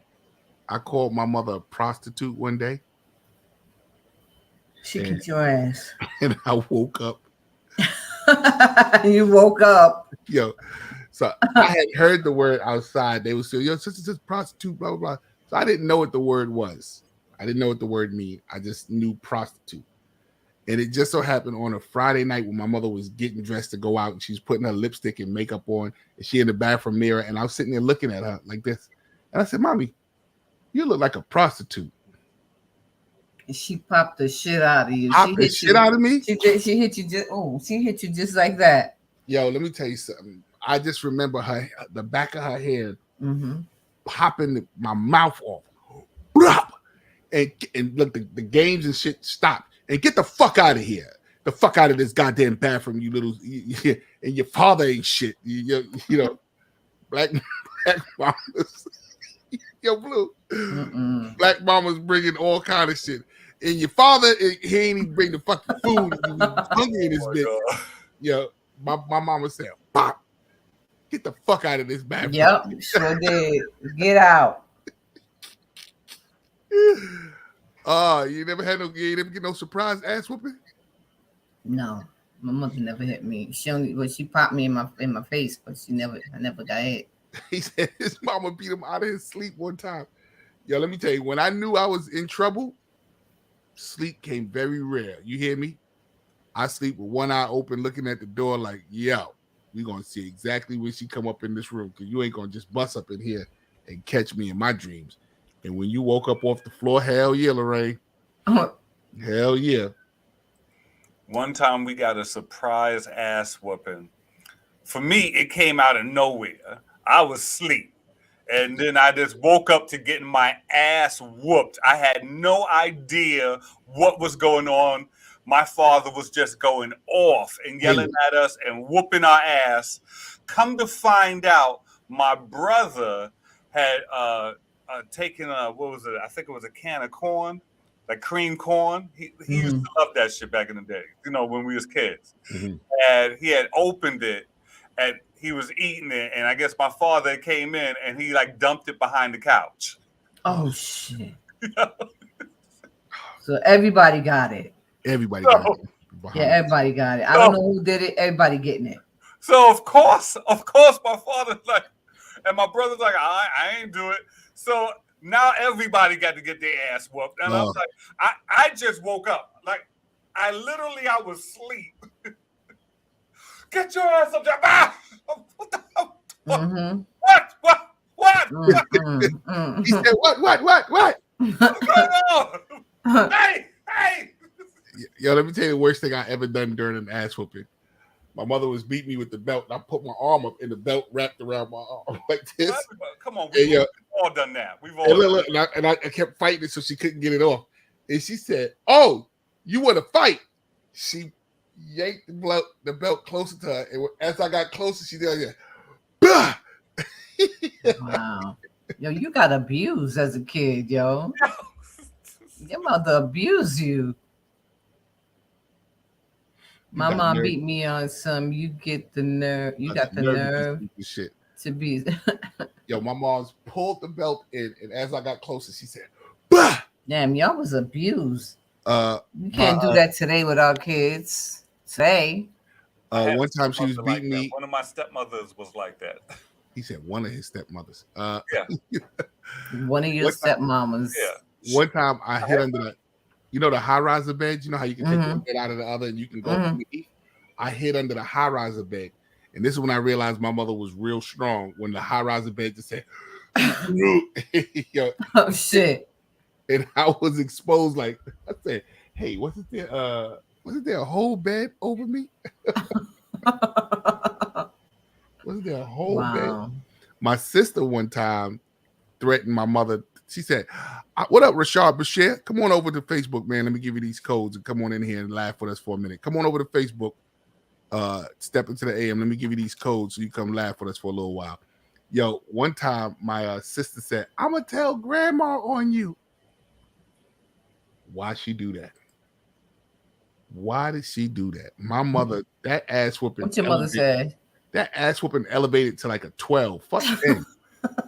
She said, "Oh yeah, well tell grandma this," and it moved from an ass whooping to getting fucked up. Like we just got fucked up.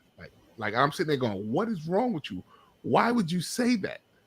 And my brother Norman used to laugh the pain off. So my mother would beat, like when we all got the grand ass whooping, Norman would laugh and make my mother even angrier, and we would get hit even harder. Wow. I had to negotiate with my mother. I said, "Hey, can I start getting my ass whoopings by myself? Like, can I just take me to the side? Give me my little, you know," I was a little pussy. I would cry before the belt even, but I wasn't half as alternative as these motherfuckers. Wow. Except the ass whooping, bro. You're gonna get it. It's coming. Wow. So That's what's wrong with you right now, Mona. You needed an ass whooping in your life. Who, me? Yeah. No, not at all. You I'm the baby too. I'm the youngest. I was the youngest. You never get ass whooping. Nope. My mother's idea of an ass whooping, huh? And we like the same age. Yeah, but I'm the only. I'm the youngest. What my mother would do is punish me for summers. Yeah, see, she was already guilty for all the ass whoopings that her other brothers and sisters got. So I got punished. So I used to get caught I used to get caught cutting class. Got caught smoking weed. Got cut, and my mother was like, yeah, Mona was "You don't want to go to school? Oh, okay. How about this? Let me. This is what's gonna happen this summer." Look, she said, "Why was y'all getting so many ass whoopings?" Hey, Lorraine, listen to this. That's abuse. Yo, listen to this, Blue. So when I was a teenager, I had acne real bad. Like I had real major bumps on my face. And sometimes my bumps were so big, it was embarrassing. And one day I told my mother, I'm not going to school like this. And my mother was like, "You not doing what?" I said, "I'm not going to school with my face like this." She goes, "You getting the fuck up out of here. You ain't going to be here." I said, "Mommy, I'm not going to school." And she, came in the room and she, manhandled me and she threw me out of the room and all that stuff. But I fought the whole way. Like as we was going down the stairs, we was actually fighting to the point where she got tired. She goes, "Okay, all right. You're not going to go to school? Watch this." Man, she went and got the bat. She beat me with the bat. She beat me with the You broom. got abused. Yeah, man. But just wow. Yeah, man. I wasn't going to school though. I'll tell you that much. What'd you do? I stayed home. You stayed home, or you ended up going out in the street? No, I stayed my black ass home. I'm not going out of this house with these bumps. Big old oily bumps too, and they connected and made even a bigger volcano on my face. So you said I would rather fight my mother than go to school with these bumps on my face. Yeah, bruh. And I wasn't even a vain kid. Like that was the decision he made that day, Mona. That was the conscious. He made a conscious decision to say, "I'd rather fight my mother than go to school." Yep. There's no way I'm leaving this house. My mother wasn't playing that shit because my mother was a retired school teacher. You going to school? Listen. Yeah, I was in school. My father was a cop and a drug dealer, so I was going to school. I was going to school. A cop and a drug dealer. Oh yeah. Damn, just threw that nigga under the bus. Sorry, I didn't mean to call you your father. I didn't for me to say that about your father. Hey. He just sold all his business. I chose violence that day. He chose violence that day. Yep. That day is going down. You hear me? It is. I wanted all that smoke that day. Whatever it's going to be, is going to be. But let me tell you what's not going to happen. I'm not going to walk out of this goddamn house. Your father was a cop and a drug dealer. Yep. That's funny. At the same time. And he busted himself. Here you go, right here. He busted himself, right? That's crazy. Yep, it was. It was really crazy. Let's just put it this way: there's a lot of ups and a lot of downs. Yeah, I saw a lot. I saw a lot back then. He said, "I saw a lot." I stayed home. I was home a lot. But you said you played hooky. Yeah, when I got to high school.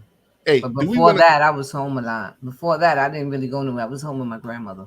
Do we want to play back this thing with Tammy and hear what she said yesterday? No. Because I want to hear her say her father gave her. No. Why? But why not? Because she's not here to defend herself. Let's not do that to her. One question, Blue. Go. What's the question? She's gonna ask you about your father and drug dealer and cop.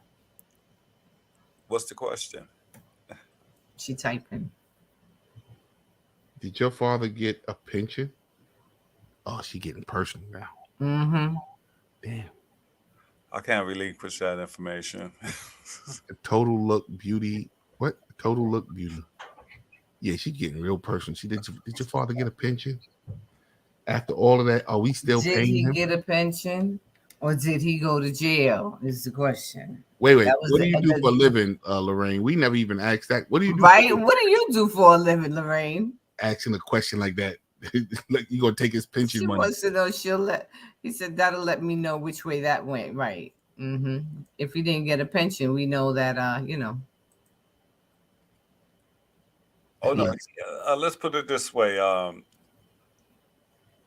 He ended up getting off of the force, having to leave the force, but it wasn't because of what he was doing. Yeah, it was because of my mom. Mm. So I heard that domestic situations gets flagged on in social what's the name, Easy. In what? In the precinct, like in like if you work for the New York City Police Department and you get into a domestic dispute, like they get rid of you like quick. Well, she got his gun, so that's what it was. She got his gun. Shit. He took his gun. She used this gun on him. Well, she used this gun on everybody in the house. Actually, wow. I was the only one. I was the only one that didn't get shot because I went to the store. What? Serious talk. I was the only one that didn't get shot because, well, actually, my grandmother and I, because my grandmother lived with us as well. So my grandmother and I were the only ones that didn't get shot because my grandmother was across the hall at her friend's apartment. How many other people got shot? My little brother, my mother, and my father. Your mother? When I come back, what do you mean your mother? Your stepmother shot your real mother? No. My mother. This is my mom I'm talking about. They ain't no stepmother at this. So how did she get shot? Right. She your shot father. What? Yeah. Wow. Wait. What? She shot herself? Yeah. Was she? Can you tell us the short version? She bunny rabbit herself? I thought I was telling you the short version. Yeah, but listen, Mona, don't have this motherfucker tell this story. I know, right? That should take like an hour. Be like half the show. Another hour be 3:30. She was listening to the OJs in the morning, right? And then she brushed her teeth with gleam. Hey, I mean, that's really the story. I mean, I came back to nothing but police. I left, you know what I'm saying, to go to the store. Everything was cool. Milk. Yeah, you know what I'm saying. You know that shot. Wow. You know that shot when you come back, and when you see something, and then they do a close up of the bottle hitting the floor. Right. A matter of fact, it was a little girl. Did she go to jail for that or no? Nah, mental institution. How's she doing now? Is she okay? She passed away. Oh, I'm so sorry. Y'all sure do know how to bring this motherfucking show. Sorry. I'm just asking questions. You know, this motherfucking show to the bottom of the barrel, boy. Y'all get what happened? She died. Oh man. Hey, shout out to the listen, this is life, you know. Right. I saw a lot. As a young kid growing up in New York, I saw a lot. Our generation saw a whole lot. Yeah. I mean, I beg to differ that today's generation saw a lot too. They seeing it in a different way. What do you mean? It's different. This different. How? First of all, I mean, but I can't speak for everybody, you know, but you know, there was certain things that we just didn't have, not only because we couldn't afford it, but because it wasn't even invented yet. Mm-hmm. You know what I'm saying? Such as? It wasn't even invented yet. You know what I'm saying? So, you know, the shit that we was working with, you know, we was coming up when we got microwaves. No, okay, so watch this. But as far as the violence, I think that kids these days see just as much violence today as they did back then. And they see the violence different. How? We used to get, well, not me per se, but I'm just saying, it was a lot more child abuse. It was a lot more. It was a whole lot of more shit going on back when we were growing up.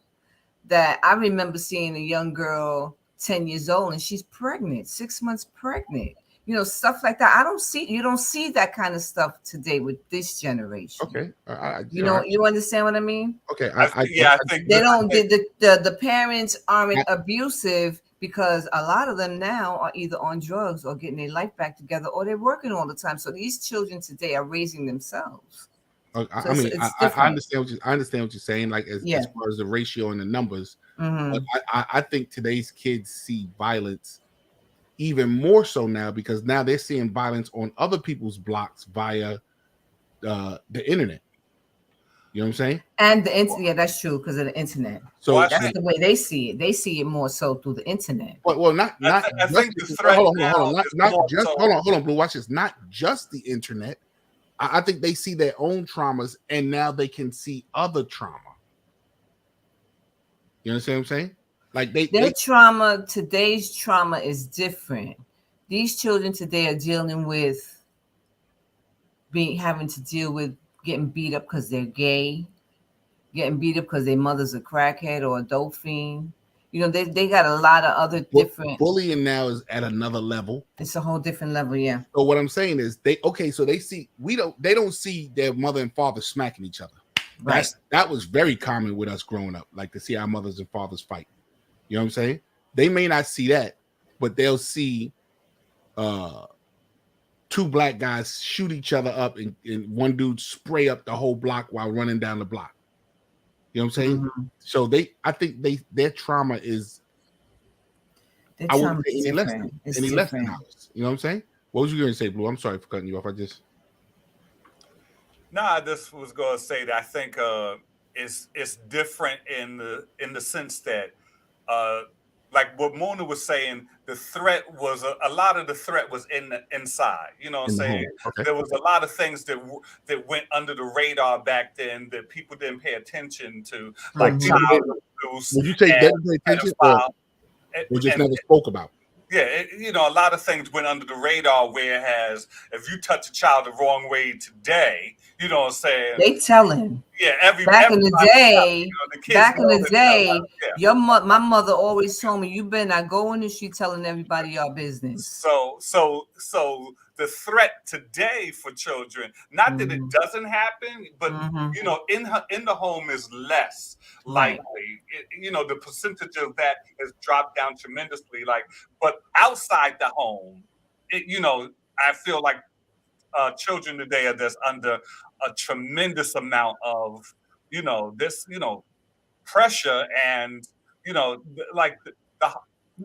to go to school, but you got to worry about getting shot. You know what I'm saying? Go to the mall, go to the movies, you got to worry about getting shot. You know what I'm saying? That's where it's just getting ridiculous. And then, you got gangs and you have random shooters. Right. You know what I'm saying? You got all type of shit. So, outsiders, I think, I'm staying inside. I got my video game. I'd rather stay home. That's why I stay home. I don't go nowhere. I ain't got nowhere to go. I ain't got nothing to do. Dangerous out there. Mm-hmm. Yo, I just got flagged again.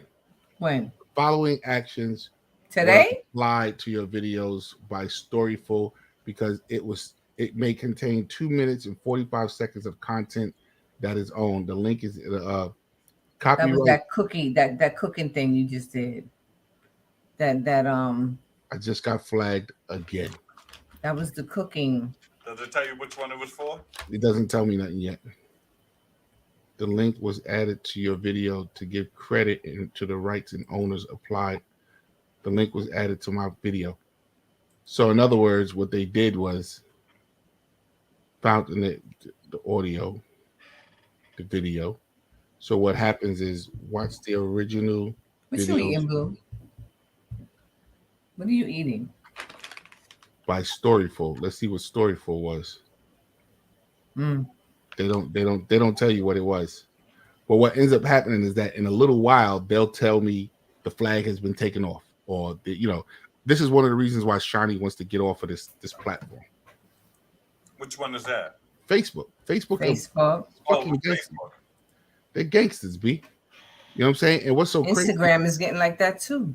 Yeah, what's so crazy is everybody's addicted to Facebook, so it's not like we're going anywhere. You know what I'm saying? So it's like we're stuck on this fucking island called Facebook. That's why I'm telling people right now, go to ning.com. You hear me? Fill out your social media platform. Cool, right? Huh? YouTube has been all right? I mean, YouTube is all right. YouTube is all right, but YouTube is what I would say. Their policies are getting ready to change so drastically. You know what I'm saying? Their policies is getting ready to change so drastically that you're not even going to want to be on there. You know what I'm saying? That they're not paying no money, they're not doing nothing. It's becoming harder and harder. You know what they realized? They realized that there was a loophole in how they was allowing people to make money on this internet, and now they tightening up this loophole. You know what I mean? Well, I mean, let's put it this way: you had to know the way the system works. You know, capitalism, white supremacy, whatever you want to call it. You had to know that the gravy train was going to have to stop at some point. Why you call it the gravy train, bro? The gravy train. And what I'm saying is, a lot of things that was shut off to people, you know what I'm saying, and you had to, go, jump through all types of hoops to get there. The internet and social media and just making apps, you know what I'm saying?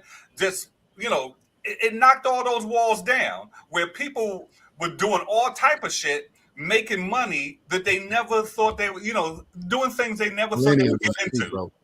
Plenty of money. You know what I'm saying? I mean, doing all type of things from driving to, just making makeup videos. I mean, bags of money. Bags, you know what I'm saying? Like they were out there, people out there getting the bags. So you had to know at some point. When I saw Oprah saying, "Oh, we have to do something about all these people on the internet can just do it whatever they want," I'm like, "See, they're coming after.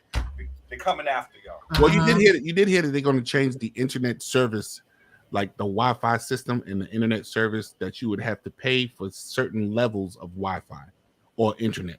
Like, say, you got to do that now. Yeah, that's what I was giving. But they do that now. That's what I had to go through. I had to go through that too. Like, what do you mean level? Like, let me tell you what I mean by levels. Like, I'm not bandwidth. I'm not talking about your speed or on how you can download and upload. I'm talking about what you can access. So, like, say a certain package says that, and I'm just throwing this out just so you can understand. A certain package says that you can download YouTube and Google, but if you don't have this package, you can't look at YouTube, you can't look at Google.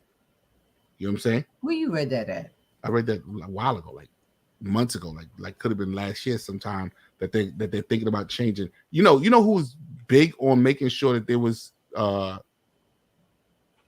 what's the name in the internet, like policing in the internet? Obama. No. Obama wanted to pass some type of patriotic law. Yeah, I'm telling you, no bullshit. He was passing laws about the internet that people just can't access it like the way they are. Wow. So, yeah. So, I believe it. Motherfucking Obama. Give me drippy face, die face ass Giuliani any fucking day. Ugh. Ugh. He made a fool of himself as that man. He sure did. Yo, and did that motherfucking Trump disrespect him at the end or what? Mm-hmm. When it all came down to it, Trump was like this. You too, Giuliani, you ain't shit neither. Right. Like, God damn, bro. All of them, man. He cut everybody. He just cussing everybody out. You know what I'm saying? That was the last straw, and he just lost it. He just mad because he didn't win. That shit had me dying. He's just mad. That shit had me dying. He said, I am going to get everybody to burn the White House. His son is running for what? Governor. Of what state? Oh, now I gotta go look this shit up.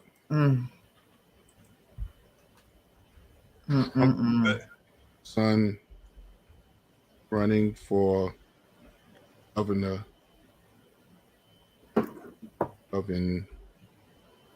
I mean, you can't let Trump back in, man. This man is dangerous.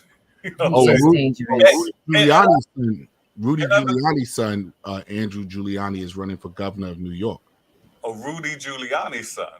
Donald Trump Jr. wants to run for governor. Oh my God, these guys. They'll get it too. Well, that's the thing about it, man. Is Trump is one thing, like, you know what I'm saying? We can't have you able to run again. You know, not after that shit. We can't let you run again. How could you let that run again? A planned insurrection should be like, that's where the cap is right there. Like, okay, we can't do this. We can't deal with you no more.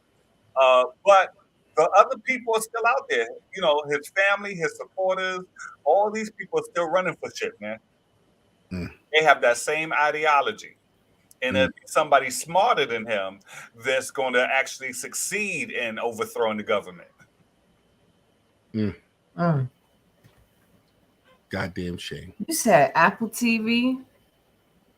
Yeah. I don't find it. I'm looking for it. I don't see it.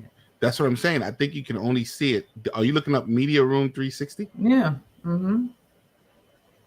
I think you can only see it on the actual device. I'm going to check it out later because I got one. You got Apple TV and what's the name? Yeah, I got everything. I have all kinds of shit in this house. I use one for a while and then I get tired of it and I switch it. Why don't you just get the TV box? No, I don't like those boxes because they go out and you got to get them fixed again and all. I'm not doing all that shit. My box has been fixed since I made it. I don't know what y'all was doing. My box has been fixed since day one, and I only update it because I want something new on it. Let me see what's new on. Lord have mercy. Here we go. Let me see what's new on. What's Roku? Instagram. What's up, Instagram? Y'all still with us? Y'all still up? Y'all pretty quiet over there.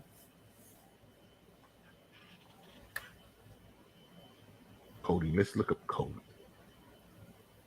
Cody Home Source. I tell people all the time, this is what you need on your TV. Cody Home Source.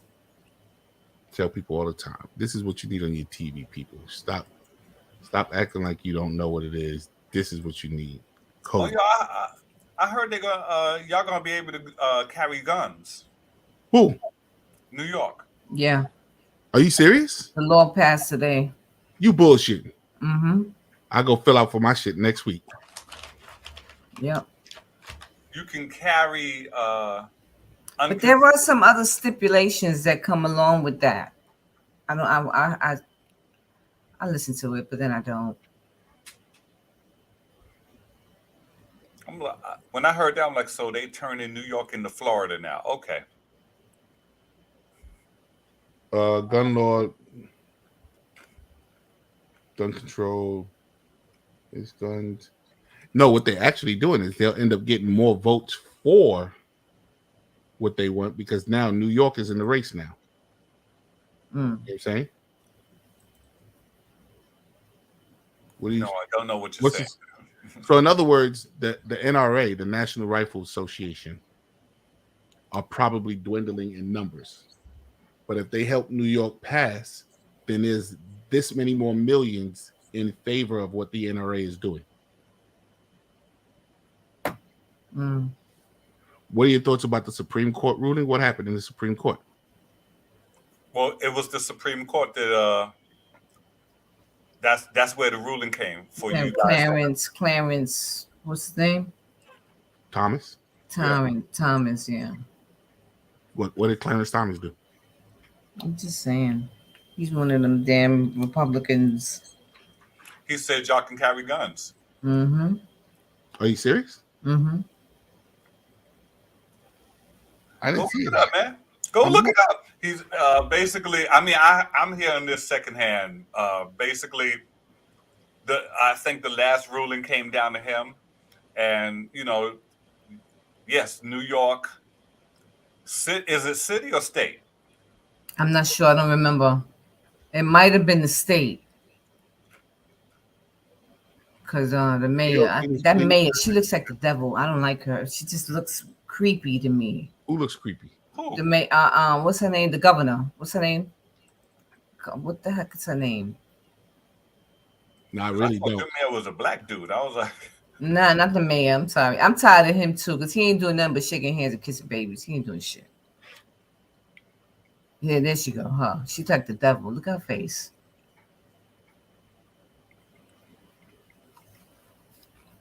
She said, "You really don't watch the news." I really don't. I got friends that tell me what's important. So, hey, listen, let's try this new rule out because I know you got things on your mind. I want to catch up on some sleep. Yeah, I'm tired too. I'm sleepy. Let's check this out. Let's see what's going on. Let's do this last 10 minutes and then we're gonna bump into sleep. Yeah, let's get sleepy land. Yeah, let's get some goddamn sleep in this motherfucker. What up? What's that? Jonah Doris, Jonas Doris. Motherfuckers' names be killing me, man. What we are thinking about? What's up, Miss P? What were people thinking about when they put these names up? You know what I mean? Let's do Shawnee's commercial one more time, and then let's close up out of here. Mm-hmm. What up, y'all? It's Michael Sean, and I know. Stop turning your camera off every time it goes off, Blue.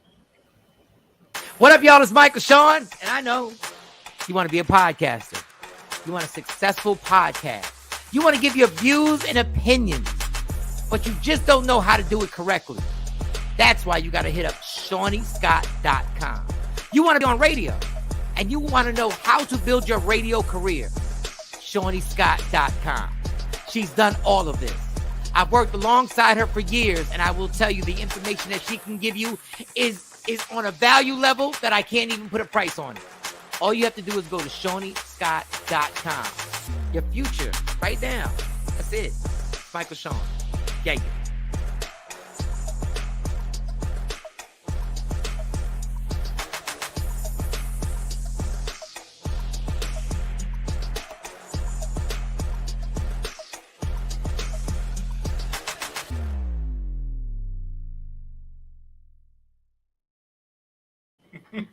Don't leave yet, Lorraine, because we're going to call you in here. Don't leave, Lorraine.